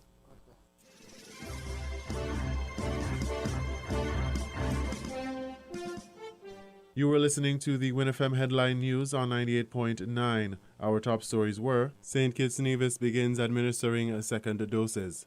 The St. Kitts Nevis Robotics Association hosted its first marine drone challenge. In St. Lucia, COVID-19 wardens are no more. 200 applicants were enlisted in the program to assist with the enforcement of COVID-19 pandemic-related protocols. Barbados Port Inc. is embarking on a number of maritime projects expected to expand capacity aimed at becoming a transshipment hub in the region. Internationally, the entire Indian delegation in the UK for G7 talks must self-isolate after 2 COVID cases were detected. Thank you for listening.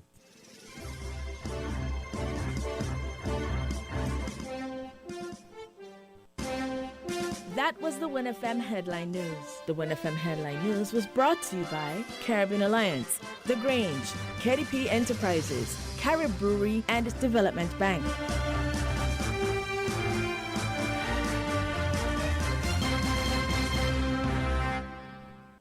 Did you know that the Grange Healthcare Facility is the first purpose-built, non-governmental healthcare organization on St. Kitts? It's situated at Otley's, 7 miles east of Basseterre in beautifully landscaped surroundings. The Grange has a team of highly trained professionals and provides care that's rated as being comparable with UK and North American standards. The Grange offers varied accommodations to suit your individual needs, and our all-inclusive packages make the cost of care per hour the most competitive on the island. Services include convalescent care for all ages, daycare facilities for older adults, rehabilitation services, and training and continuing education for healthcare providers. For more information, call 466-5525 or 465-8020. Fax 466-8221 or email thegrangehealth@gmail.com or visit our website at www.grangehealthcarefacility.com. Shipping your cargo shouldn't be a hassle. It can be as easy as a single call to American.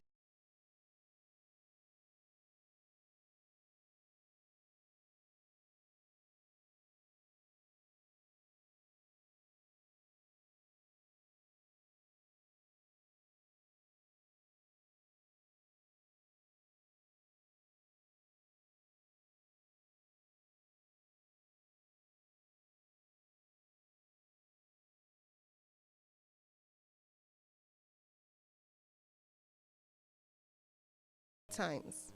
Even we too have our own struggles. Do you have a loan at the Development Bank of St. Kitts and Nevis and have fallen behind on your payments because of financial difficulties? Have your financial situation changed? If your answer is yes, visit the Development Bank of St. Kitts and Nevis or call 465-2288 extension 1101 or 469-5416 to make an appointment to discuss our debt evaluation and restructuring plan with one of our qualified officers. We are committed to working with you to make a sustained positive difference in your life. Maybe it's the way the brilliant gold liquid reflects our sunshine, or how the bright blue of its label mirrors the clear Caribbean skies overhead. Maybe it's the fresh, crisp taste of this beastly cold beer on a scorching hot day. Maybe it's even the way it brings us all together. But one thing is for sure, Carib is very much a part of who we are wherever we're from in the Caribbean. Carib, it's the way we play. Drink responsibly. We are faced with tough decisions every day, but choosing the right home or motor insurance shouldn't be one. You need fast claim settlement from a company that's been rooted for over 31 years. And don't forget the A Excellent rating by AM Best. Make the intelligent choice. Caribbean Alliance Insurance. Reliable insurance that you can count on. Get a quote today for your home, motor, contents, and liability insurance needs, and make the intelligent choice. Caribbean Alliance. Tomorrow secured. Local agents, Dalil Walwyn & Co. Limited. Telephone 465-2631 or 469-5303 for the Nevis office. We're different. We're 98.9. 98.9. Win FM.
There is nothing like a mama's love. It's the Mama's Love Mother's Day 3-day weekend sale. Show Mama love this weekend at the Halswoods Building Center, St. Kitts, Nevis, and the Furniture and Appliances Showroom and Ashley Furniture Home Store on St. Kitts with 25% off store-wide. Yes, this Mother's Day weekend starting on Thursday, May 6th to Saturday, May 8th. Show Mama love and get 25% off store-wide at both Halswoods Building and Nevis Centers, as well as the Halswoods Furniture and Appliances and Ashley Furniture Home Store on St. Kitts. Get 25% off this Mother's Day weekend as we show Mama love at the Halswoods Building and Nevis Centers and the Halswoods Furniture and Appliances and Ashley Furniture Home Store on St. Kitts. Show Mama love this Mother's Day weekend, Thursday, May 6th to Saturday, May 8th at Halswoods. Terms and conditions apply. See stores for details.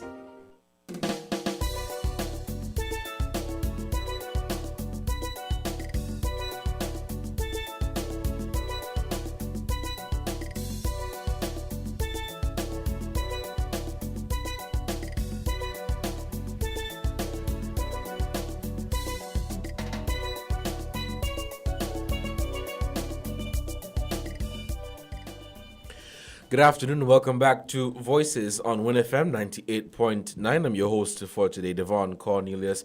Good afternoon to all of you who are still tuned in via the radio, and of course those at home and abroad, and those of you who have joined via the internet, social media, Facebook and YouTube. Thank you so much for taking time out of your busy schedule to be a part of our Voices programs today.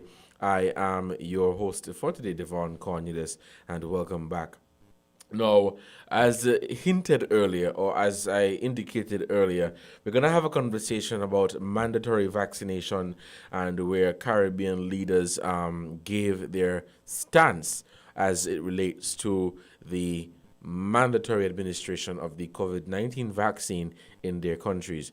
And so we are seeing a number of Caribbean countries where their governments are giving their take on whether the vaccine should be made mandatory so that they can achieve herd immunity. Other countries have said, well, we are still going to encourage people to take the vaccine. Truth be told, everyone will not take everyone will not be open to taking the vaccine. But countries have said that this is the road that they would want to go down to. Now, in early April, the Grenada Prime Minister gave his stance on mandatory vaccination. It says, Grenada says mandatory vaccinations for staff at facilities for quarantined travelers. Prime Minister Dr. Keith Mitchell announced that all staff at quarantine facilities for incoming passengers will soon have to be vaccinated as part of the government's plan to protect citizens from a community outbreak of COVID-19. So essentially, if you work at a quarantine facility, you are required to be vaccinated. He made the disclosure in a national address on Wednesday, which was late March, as he urged citizens generally to get immunized. He said a short few months ago, we saw how rapidly the case numbers rose when employees at one hotel contracted the disease. Prime Minister Mitchell said, referring to last December's sudden spike in COVID-19 cases that originated at a resort. With deadlier variants of the coronavirus now in circulation around the world, we must take all the necessary measures to protect our people, but at the same time allow them to consider their livelihoods. I therefore encourage everyone who meets the eligibility criteria to get vaccinated.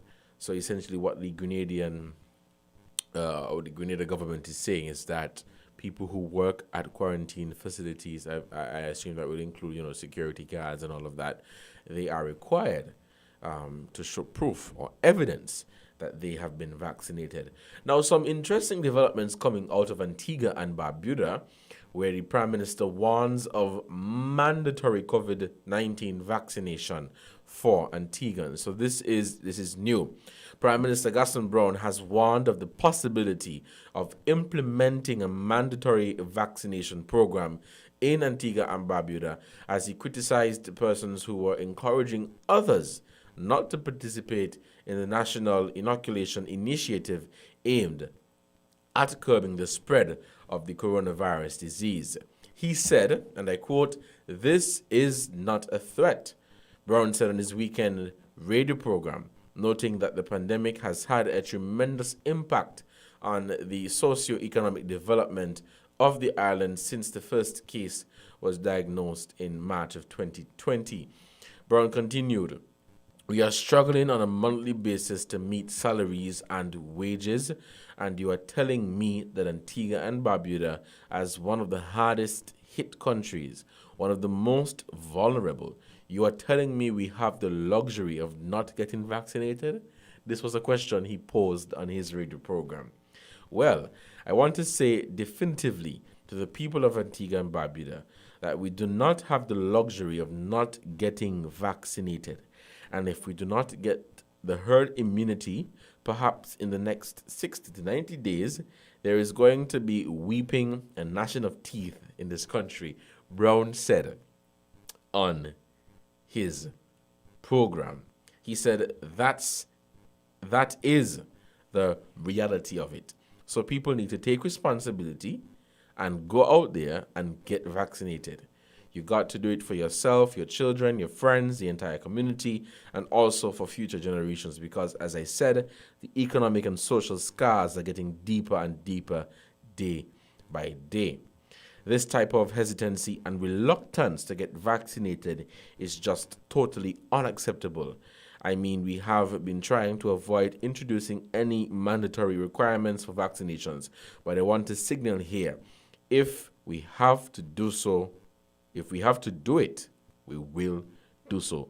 These were the words that came from the Antiguan Prime Minister, Gaston Brown, on his radio program. So he's insisting that the people of Antigua and Barbuda take the Oxford AstraZeneca vaccine, go out and get vaccinated. And I want to repeat this line. He says, well, I definitely say, or I want to say definitively to the people of Antigua and Barbuda that we do not have the luxury of not getting vaccinated. And if we do not get to herd immunity, perhaps in the next 60 to 90 days, there is going to be weeping and gnashing of teeth in this country, Brown said. And so these Caribbean leaders are giving their take and their opinion on the mandatory administration of the COVID-19 vaccine. Very interesting developments across the region, where some people are of the opinion that it should be mandatory. Some others are of the opinion that it should not be mandatory because it is a personal choice.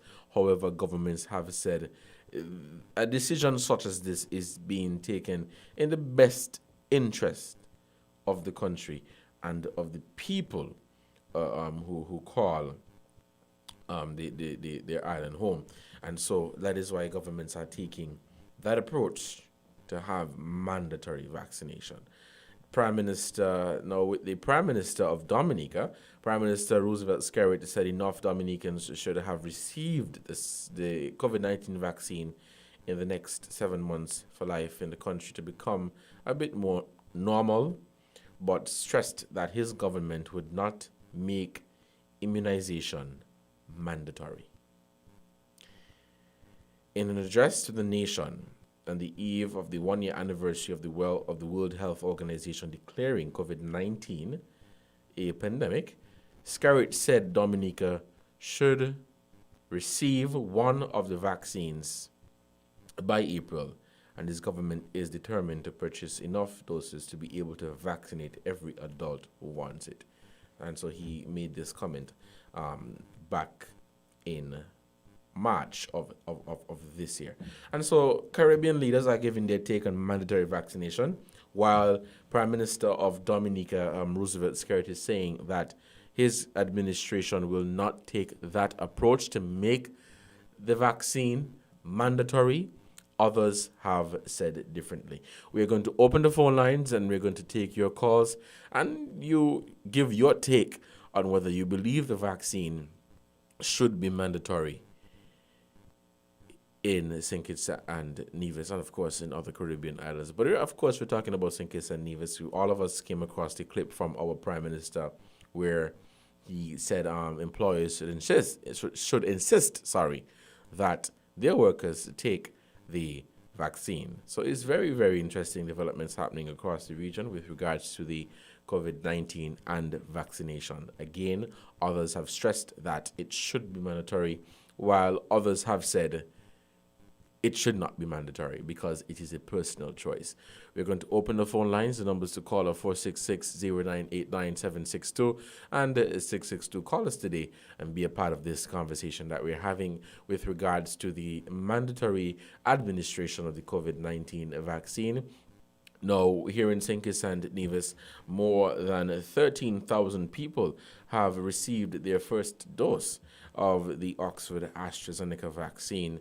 And as I stated earlier in the program during the first half, the Prime Minister, Deputy Prime Minister, the Minister of Health for St. Kitts and Nevis, as well as members of the Nevis Island administration, they took their second dose of the Oxford AstraZeneca vaccine.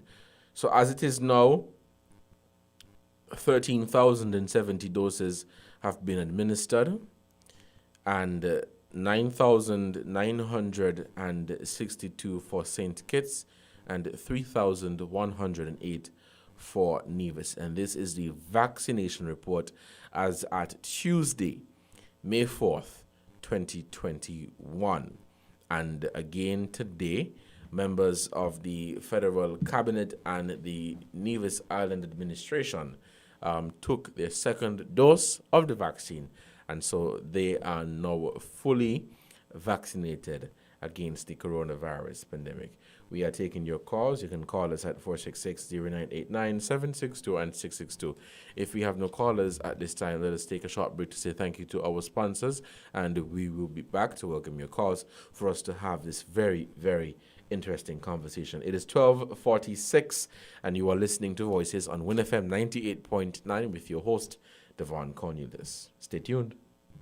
Everything's gotta go. Horsford's Automotive, everything gotta go. Clearance sale is happening now. All 2018, 2019, and 2020 models gotta go. Yes. Come to Horsford's Automotive and get $10,000 off select 2020 models. That's right. Horsford's Automotive is making room for 2021 by offering $10,000 off select 2020 models. And that's not all. Come now and get 0% down payment. No payment until May 2021. $500 in free groceries, free servicing for 1 year, free bill of sale, free tinting, free registration, free accessories, and free licensing. Horsford's Automotive, everything gotta go clearance sale. The biggest clearance sale event of the year. Select 2020 vehicles, price to go. Everything gotta go. Terms and conditions apply. See store for details.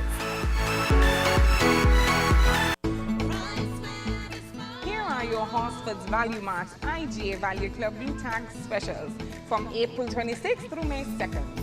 Western oils, $9.99 each. Essential Everyday or IGA canned fruit, $6.99. Essential Everyday salad dressings, $6.99. IGA or Essential Everyday popcorn, 3-pack, $4.95. Yoplait yogurt, $3.39. Eggo waffles, $11.99. And now our very low weekly value deals. Essential Everyday Spiral and Shells, $1.79. Langer's Apple Juice, $6.99. Kellogg's Cereal, $9.99. Hunt Spaghetti Sauces, $4.99. Stone Ridge Ice Cream, $16.99. Arm & Hammer Laundry Detergent, just $14.99. Shop smart, shop Value Mart. Sea listo y haga sus compras aquí a Value Mart.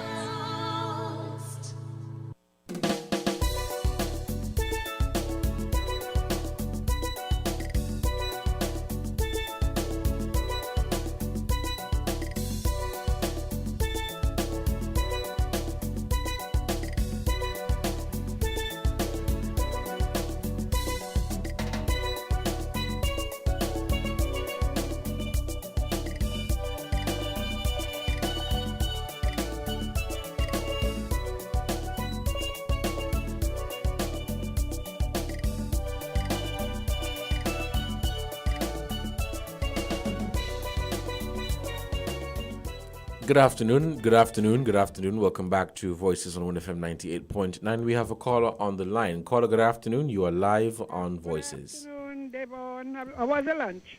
It was very good. And yours? Well, I'm just getting around to it. Okay. I give God thanks that we have lunch. Yes. Now I am going to answer like Jesus, right? Like You Jesus? ask him who is your neighbor, he give him a story. Or the Good Samaritan. So here I go. Now, for those of us who are following the news, you would have heard there was an economic forum. And the leaders in CARICOM, you know about it, right? Yes. The leaders in CARICOM were asking the World Bank and IMF and so to make certain provisions for them to get low-interest loans. Because, you know, well, you may not know, but you may know. According to the index, we are classified as, some of us, upper, high income, actually was among the high income ones. Once you pass middle, going up there, you do not qualify for low interest loans. Our per capita income puts us out of the range. So if they go out to borrow, they have to borrow at 10 and 11 and 12%. Now, Mr. Brown of Antigua is known. I don't know. Maybe that's Antigua. I'm married to an Antiguan, so I'm not defending, but that is him. Mr. Branton is talking mind like that too, you know. So here we go. Put yourself in his position, because he spoke out of frustration. You don't think so? I think so, yeah. I mean, the man is saying every month I got to borrow to pay pension and wages and buy goods and services. Borrow, and he already don't like to pay that. And so they're trying the best to get the economy back up. So at least the government could begin to collect some taxes. That is what is it, you know. All the governments in the Caribbean are now in a position, not they alone, because even in the European countries, Europe has lent countries by the millions. The other day another country applied and they gave them millions. We don't have nobody to give us anything because they're part of the European Union. America has the American Reserve, so America could print money. We can't print money. In Barbados the other day, the governor of Barbados Central Bank gave them such a report. You want to go in a corner and cry. Trinidad the same thing. ECCB can't do no more than what they're doing. So they're saying, look, the only way we're going to get out of this hole is to get herd immunity. It's more than just the leaders. The business people saying, look, we can't get a sale, but how you going to get sale if the people them don't go? So you could qualify, so you could start to get sales. And the ships them want to come. I mean, Barbados is frantic. They're even going to 2 days and 5 days, even though they have community spread. They're resorting to desperate means, putting their own people at risk, while some elements in the community don't seem to understand. If it was just a handful, you know what I mean? I could understand a handful, so 20%. But if up until today, they're still in the 30%, and then the same citizens expect the government, oh, the government not give no this and they not give no that, where they going to get it from? You see, I tell people, you know, you remember, you might have been alert, in 2008 to 20, when we had the financial recession, crisis, in order to dig themselves out, countries had to go into debt. The IMF they're always ready, eh? And once they step in, they take over control of your economy. They dictate to you what you can do, what you cannot do. Civil servants in St. Kitts did not get any increase, no promotion, no nothing, for 3 straight years. Over 300 civil servants were put on pension at the same time. You know, many people ball, some of them died and all, because they had planned to work till they're 55. Once you are 50, unless you're a party supporter. It's drastic. We think it was easy for Dr. Douglas? That is why they started to sell the passport, and whether you qualify or you don't qualify, they give it to you. We now have a situation where we're heading in the same way, but we don't seem to get it. So the poor Antigua, Mr. Brown, Gaston Brown, at his limits, because when you say national teeth, I mean some people not going to get paid. That's what it means, you know. In case you didn't interpret it. I wanted your interpretation of the comment. The comment is, look, I don't know how much longer I could go with this thing, you know. Because by now, it must have done past the borrow limit. So, unless you reach herd immunity where they could throw back door and bring in the, he done said he have his port, they're ready to bring ships. The hotel is ready to take people. And then you have over 30% of the people out there. Over 30%, eh? Because everybody aiming for 70. Right. Now, with that being said, Ms. Henry, do you support mandatory vaccination with the COVID-19? You want me to say what Gaston said? No, I'm asking you. I listened to you. So I'm just asking you. Do you support mandatory vaccination? Yes or no? Define the word mandatory to me, because you keep repeating the word mandatory. What exactly do you mean by mandatory? Don't you understand what mandatory means? It means different things in different contexts. And what do you take it to mean? No, I asked you the question. I asked you for. But you can't answer my question with a question. I'm asking you, asked you for. Do you believe in or do you support mandatory vaccination? What do you understand mandatory to mean? No, serious. No. I want to know. You don't understand what mandatory means. I asked you the context, you know. So man, give me the meaning. Do I preach all around it? No. I'm not preaching all around because I think you're playing with me. No, I'm playing with you. Yes. You said you were a member of SCANIPE and all of that. You have to define your terms. I think I just listen, you know. Please. I think you're playing with me. Let's get to it. What does mandatory mean to you? Miss Henry, mandatory is essentially something that is required. It is required by whether it is a policy or a law. That's not mandatory. What is mandatory?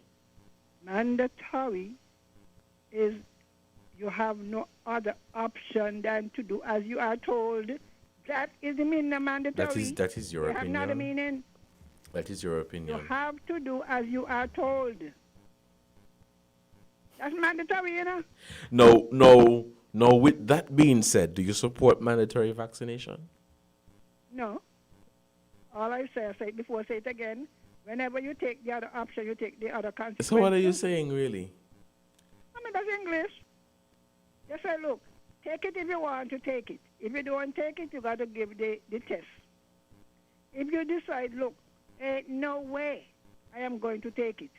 And I'm talking about people who have legitimate health thing, right? Let me say again.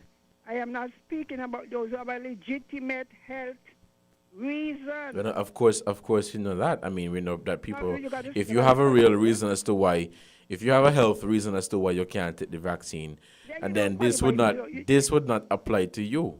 Right, so we have to say it. So you want to work into a reason, right? And they say it is mandatory, but for you, and actually for the people on the boat, because if you send back one infected person, you infect the whole cruise. I don't think sometimes we look long-term wide enough. If one of the cruise passengers become infected by you and goes back on board, they infect the whole ship, who might find themselves stranded at sea, like the last time. But I want to, before you continue, I want to be clear on something. I want you to repeat in your definition, if you may, the meaning of mandatory in this context. Mandatory means you have no choice but to obey the order. If you're in prison, when you go out and come in, you say drop your pants. You can't say, I want the body in my bum, man. You got to drop it. You have to drop it. There ain't no reasoning of that. When the light turn red, it means stop. That's mandatory. You go through at your own risk. So when you say you ain't taking none, you're doing so at your own risk. So let me ask you a question. So with that being said, the example that you just gave, if you are a worker at a particular establishment and your employer says to you, Mrs. Henry, I ask that you go and get vaccinated, get your first and second dose so you could be fully vaccinated, or you have to present to me a negative COVID-19 PCR test every week or 2 weeks. So is that mandatory? Hold on. I am asking you the question. Yeah, go ahead. What do you describe that as? Optional. Wow. You know what optional, you know? Mandatory ain't got no other option. The consequence follow. It's English, English, French, Spanish. If you decide you walk in front. Now, if you maybe at the garden, or some of the guests very inquisitive might want to talk to you, right? If you are interacting with people, put that emotion aside. If you're working in the hotel tourism industry, and you're going to have direct close contact with the guests, some of whom may not even put on a mask, but just walk right up to you. You're in the open, so you have one on, because you know what I mean? And they walk up to you. Even if they had it, they're going to say you give them, you put the hotel, you create a liability for the hotel. We got to look beyond ourselves and our feelings. It's just that, and you have options. Mandatory have no option. That's what it means. Mr. Baker said, don't come back tomorrow. You're going to walk in and drop sit down in the chair and pull the mic to you. Mandatory. If you say, look, you either take the thing because you're using the mics and so I want you to take the vaccine. But I ain't taking none. Does your employer have any choice? Answer the question. The employer has a choice to take whatever action they deem necessary. That's what I mean. Because you chose the option, our people got to understand, if you know you don't, because you still don't have to, you know. In some cases, it might be in your best interest to change your occupation. Simple. Change your occupation during this time? Eh? Change your occupation during this time? You better go take the vaccine then. But you said it. Well, You said it like it's as easy as said. And take the vaccine. Watch, we got to use our common sense, you know. You don't know you can't afford the test. You see older people than you. Your grandmother went, your great-grandmother went, the prime minister and the premier. If anybody shouldn't go, it should be them, you know. You know Why? that? Why? It's like when they have war. The prime minister don't go, the general don't go. Yes, you know that. They don't go to war. No matter much war they have, they send you. They stay behind because they have to make a decision so that they have to be safe. So whenever they go and they expose themselves, suppose when Mr. Harris went and he developed blood clots, what you will say, he or Branty, what would you say? No comment. Thank you for your contribution. Thank you for your contribution, Ms. Henry. It is just 5 minutes past the hour of 1. We're still taking your calls. Very interesting conversation we're having about mandatory vaccination across the Caribbean region. The numbers to call are 466, 0989 762 and 662. Very interesting conversation that we're having. We have a caller on the line. Caller, good afternoon. You are live on Voices. Hello? Hello, good afternoon. You're live on Voices. Good afternoon. Interesting point Mrs. Henry just made there, and I hope a lot of people are listening. Because at the end of the day, someone who have a business are actually doing an employee a favor of hiring them as well. Some people think it's the other way around. Yes, remember the person's investing his or her money. And that person has a vested interest in protecting every single person who come on the property, even the person who do not want to take it. And if someone could prove they get sick on that premises, they can sue the company. And therefore, the company has an interest to put certain things in place. Now, you listen to Antigua. Do not let this happen to us. We might have, appear to have a lot now. And you know what the funny thing is? The first person to feel the brunt of the pressure is the persons who do not have as much. Because the person who have 5 cents might survive for 5 days. The person who have $10 for 10 cents, 10 days. and they go up and up and up. So imagine those persons with $1 million and more dollars can be able to survive longer than those who do not have. And sometimes, if you check, the funny thing about it is the persons who have it went and take the vaccine. I'm not sure that's the case now, but most of the time, that is what happens.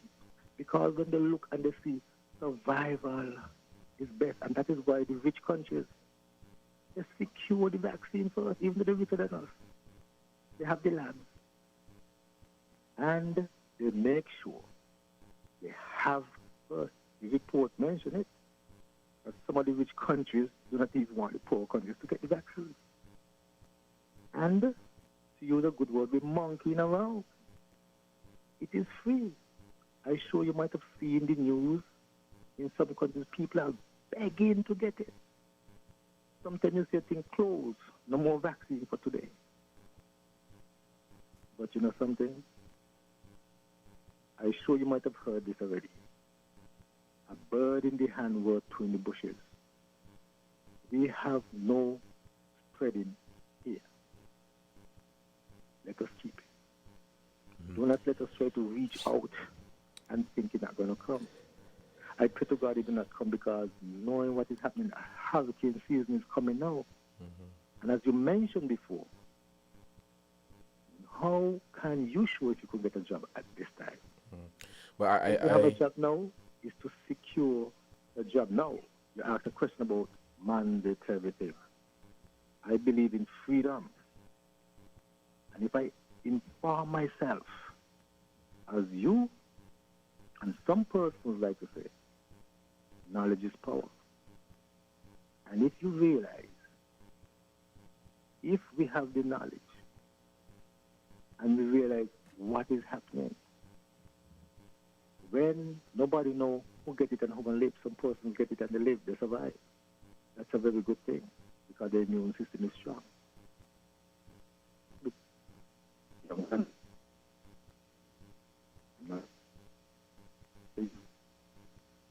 And I'm sure you would have some persons immune system is strong. What may not affect me bad, going to affect some persons worse. What may affect me bad and some other persons worse may not affect somebody at all. But and before that's when the vaccine comes in. Before you go on, I wanted to thank you for your contribution, but I wanted to challenge you in something that you said. You said, you know, employers invest their money, or you know, invest your money, your financial resources. I would say that yes, that is true, but you have to also add to that, if I may, that employees invest their time and their expertise, because you may have all the money in the world to pay the most money to the big staff and all of that. Not big staff, sorry, qualified staff. But employees would invest time and time again, their time and their expertise. I just wanted to add that. We have a caller on the line. We lost that call. We're still taking your calls, 466-0989-762 and 662. We have a caller. Caller, good afternoon. You are live on Voices. Good afternoon, Mr. Cornelius. Good afternoon. How are you doing? I am doing well. How about you? Not bad at all. Okay. It's really interesting. Day after day, we listen to the different discussions, and it's amazing how so many things come up time after time. One of the things that I've been wrestling with is the vaccination system that we have had in our culture, in our community, for years, existing for years. So we have children, we have a very vibrant youthful society in St. Kitts Nevis. We have children here, they're born, and then we adopt clinic culture, what do I call it, a health culture, a medicine culture where we take our children to the clinic what is it, once per month? I think something on that line, yeah. Just roughly between the age of birth and about 5-year-old, a child gets maybe as many as 9 to 10 vaccinations. We as parents, we voluntarily take those children there. Do we ever question these vaccinations that they're putting into our children's bodies? Have you ever heard anyone question the vaccinations that the children get when they go to the health center every month, Mr. Cornelius? You know, and just before you continue, caller, it's something that I wanted to add. I remember having the conversation with a colleague of mine, you know, because vaccines are not new. So let me just say that vaccines are not new. We all at some point, you know, received a vaccine. And so vaccines are not new. But when I had a conversation with the colleague, they said they believe the reason why there is this hesitancy or reluctance towards taking this vaccine, the COVID-19 vaccine, is because of how fast it came on stream. That is their opinion. And so they're of the opinion that it came on stream too fast. We heard about COVID in late December of 2019, and early on in 2020 COVID came, and we are now just a year over, and we already have a vaccine, and you know, versus other diseases where it took some time for vaccines to be developed. Another argument that was had was, you know, these are different times and technology has been improved, science has been improved, and so those are some of the arguments that that people are having right now. But the vaccines, and they are worthy of that, worthy of that discussion, worthy of that questioning. But the vaccines that over the years that we have been taking voluntarily our children to the health centers to get vaccines, what do we really know about those vaccines? Right. What do we know about how fast they came on or didn't come on? What's really in them? Our children have all kinds of different effects to them. Some children get fever. Some children have vomit. Some babies vomit. Some children have diarrhea. You know, different side effects to them. But we continue to take our children to the health center monthly. So I've just been asking myself that question. So, yes, we know that it came on quick and all of that, but what is so difficult that we are not willing to accept this one, but we are willing to take our children voluntarily to the and ourselves, because somebody took us. My parents took me. I'm sure your parents took you to the health center and got yours. I just learned that even up to when children are leaving fifth form, there's a vaccination that they take. Yes. I didn't even know that. Yes. So, I mean, it goes with the child throughout their school age, up to what, about 18, 19 years old? And so that's just my question.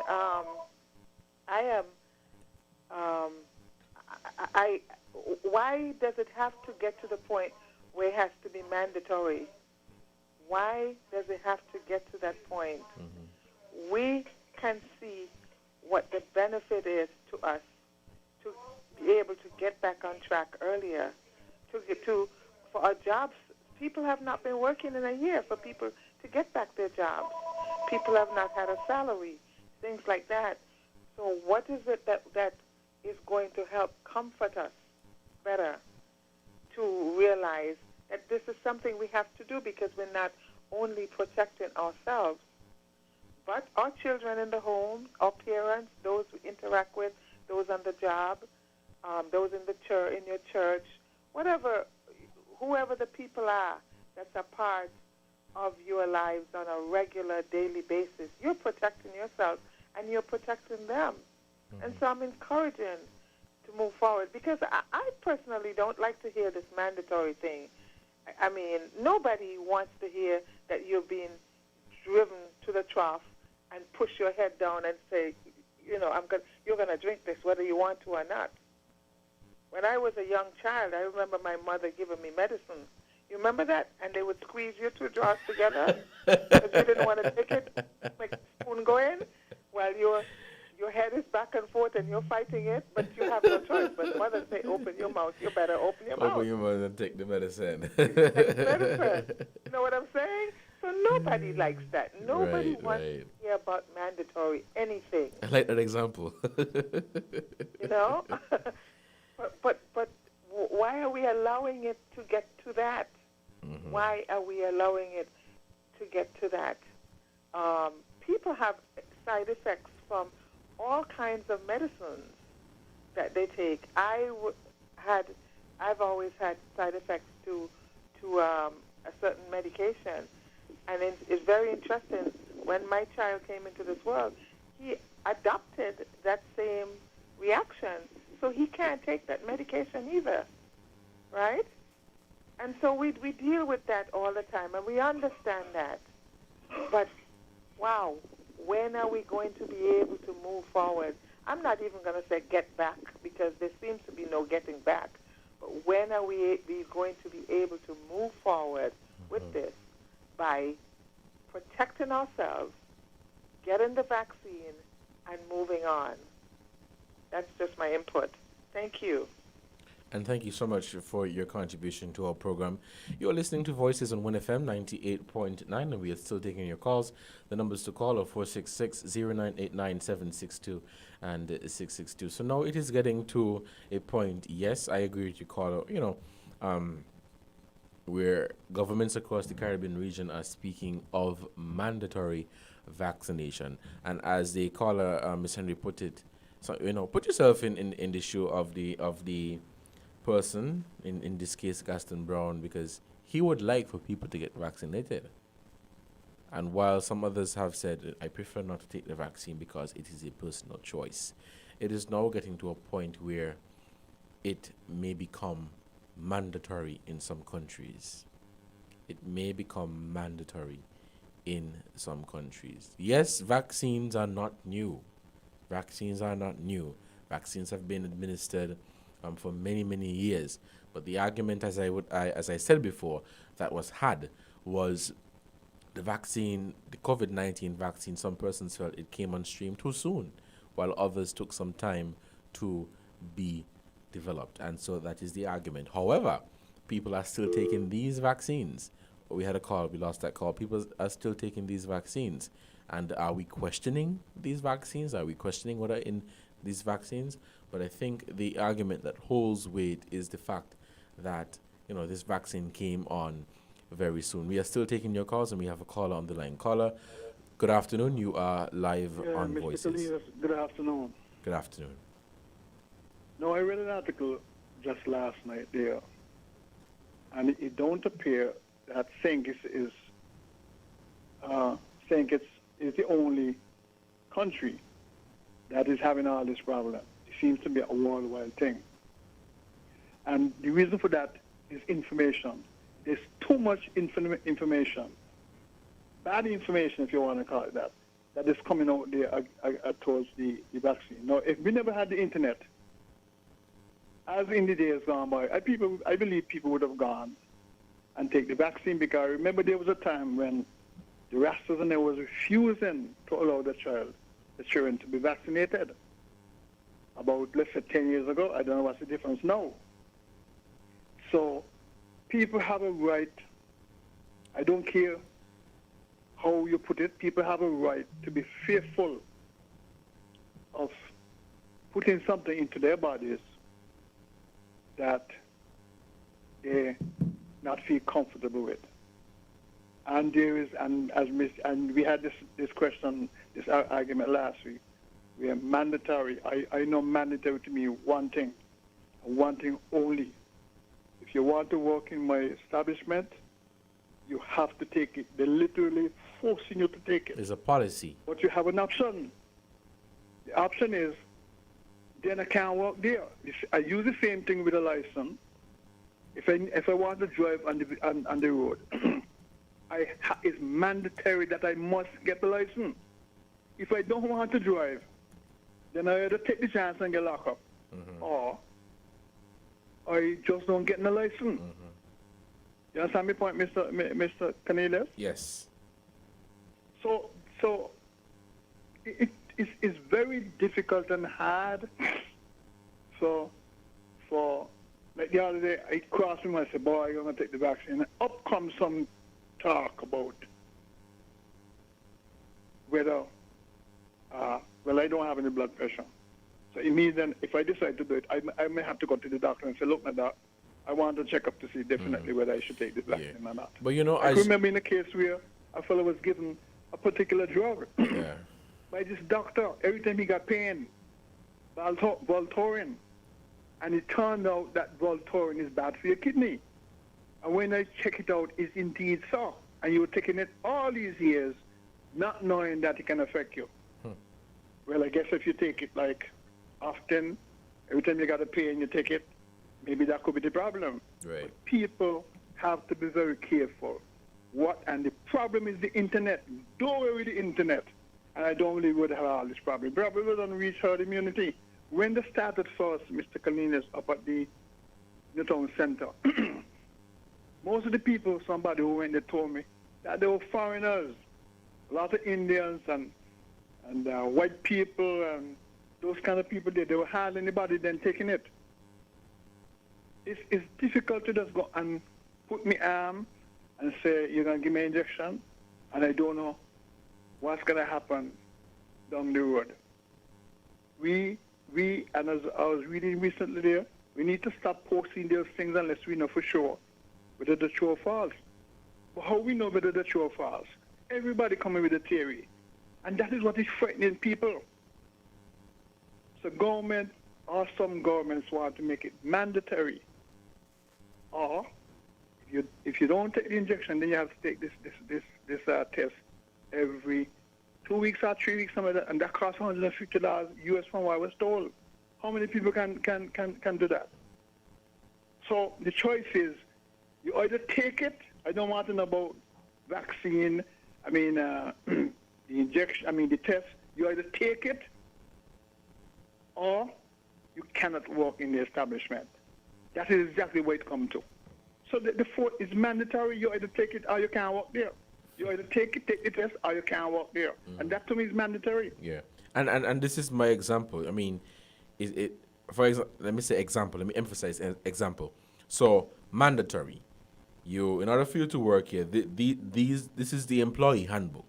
And a part of the handbook, you must be vaccinated against the coronavirus disease. Now, if you decide and you have a conversation with your employer and you say, well, I don't want to take it, or I can't take it because of legitimate health reasons, or I just don't want to take it for no reason, then you're put in that choice where because you can't take it, because you don't want to take it, you now have to present a negative COVID-19 test every week. So mandatory is the fact that it is required. It is compulsory. It's compulsory. It is basically law for you to take it. But it gets to the points where now it may become a choice when you say that you don't want to take it. So now you have to do the alternative. If you ain't taking the vaccine, bring a test every 2 weeks to show that you don't have the COVID. And if you ain't taking that, then you don't have no work. Well, then that's where things get out of control. Yeah, because I understand it's 100. That's what I was told. I'm not sure. I'm just going by hearsay. $150 US. That's what I was told. Every 2 weeks. How many people can add that extra cost to their life? And the argument that I had, caller, sorry to cut you off, was the fact that that is just what people work for. Yeah. Sometimes that's all that they make, $150 US. Yeah. So it's going to be very, very difficult. Cut all the internet, cut all the crap about the effect, the blood clot. And I probably will go down a long time. I am fearful. And that's my right to be fearful. I think I'm being very cautious. I don't go to place, I don't go no bar, no place at all. I don't have nobody living with me, I live alone. But that's not a reason for me not to. My fear is that if I take this thing, So everybody's saying, no, let me wait for the second dose. Because a lot of people saying, let me see what the effect is going to be in the second dose. And then they'll make up their mind. People are fearful. If you went and take it, kudos to you. But everybody's not as brave as you. And you know, and I'm glad that you said that. Thank you, Carla, so much for your contribution. I'm glad that you said that, because for the people who are fearful, or for the people who are saying that they prefer not to take the vaccine, yes, we want to get to herd immunity. We understand that. And the leaders are stressing and they're encouraging people. But again, there is this group of people out there basically telling you that you're naive for not taking the vaccine. Exactly. And basically calling down on you and making you feel that you're less than because you ain't taking the vaccine. Yes, I understand. A choice you made. I understand that there are some people that don't have a real legitimate reason, right? But people will be fearful. That is life. But for you to start to, I've seen videos and people getting on, oh, you're stupid and you're this and you're that because you didn't take the vaccine.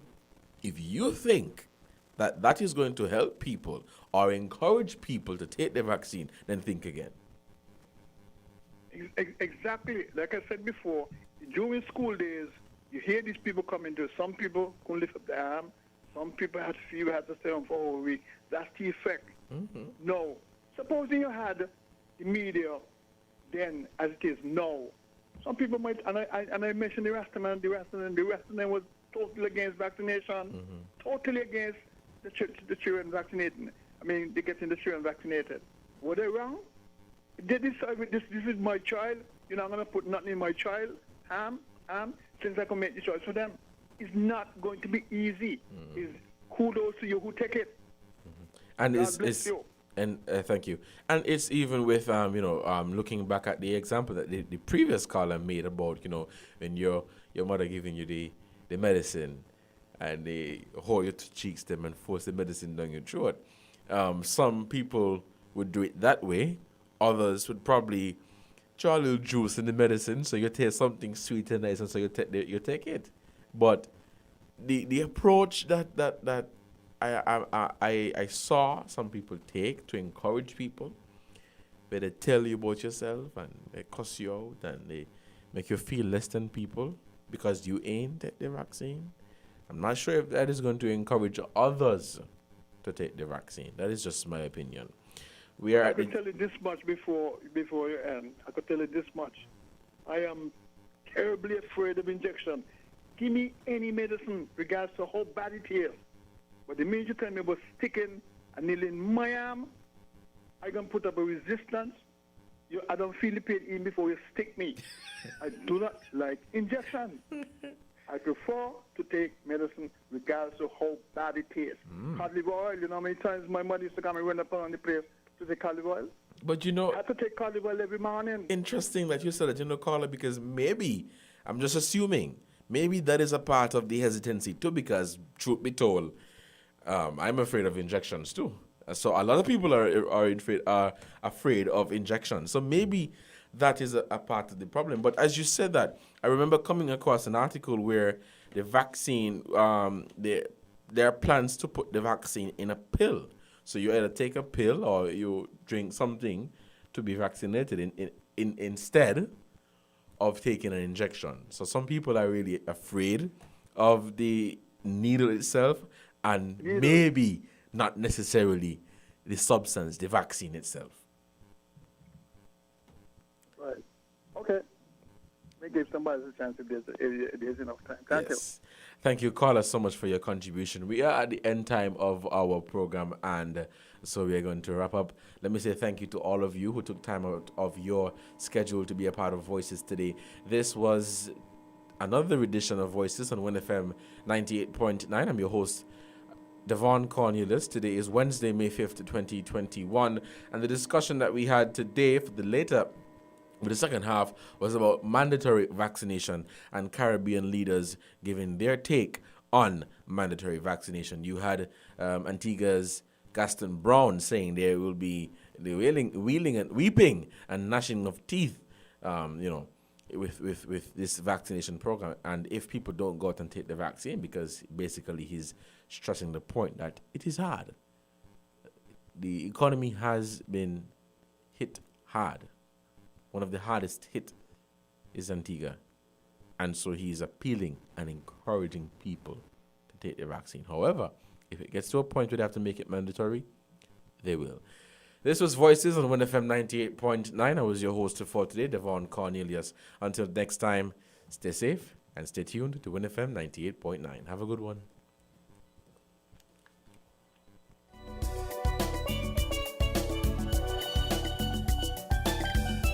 There is nothing like a mama's love. It's the Mama's Love Mother's Day 3-day weekend sale. Show mama love this weekend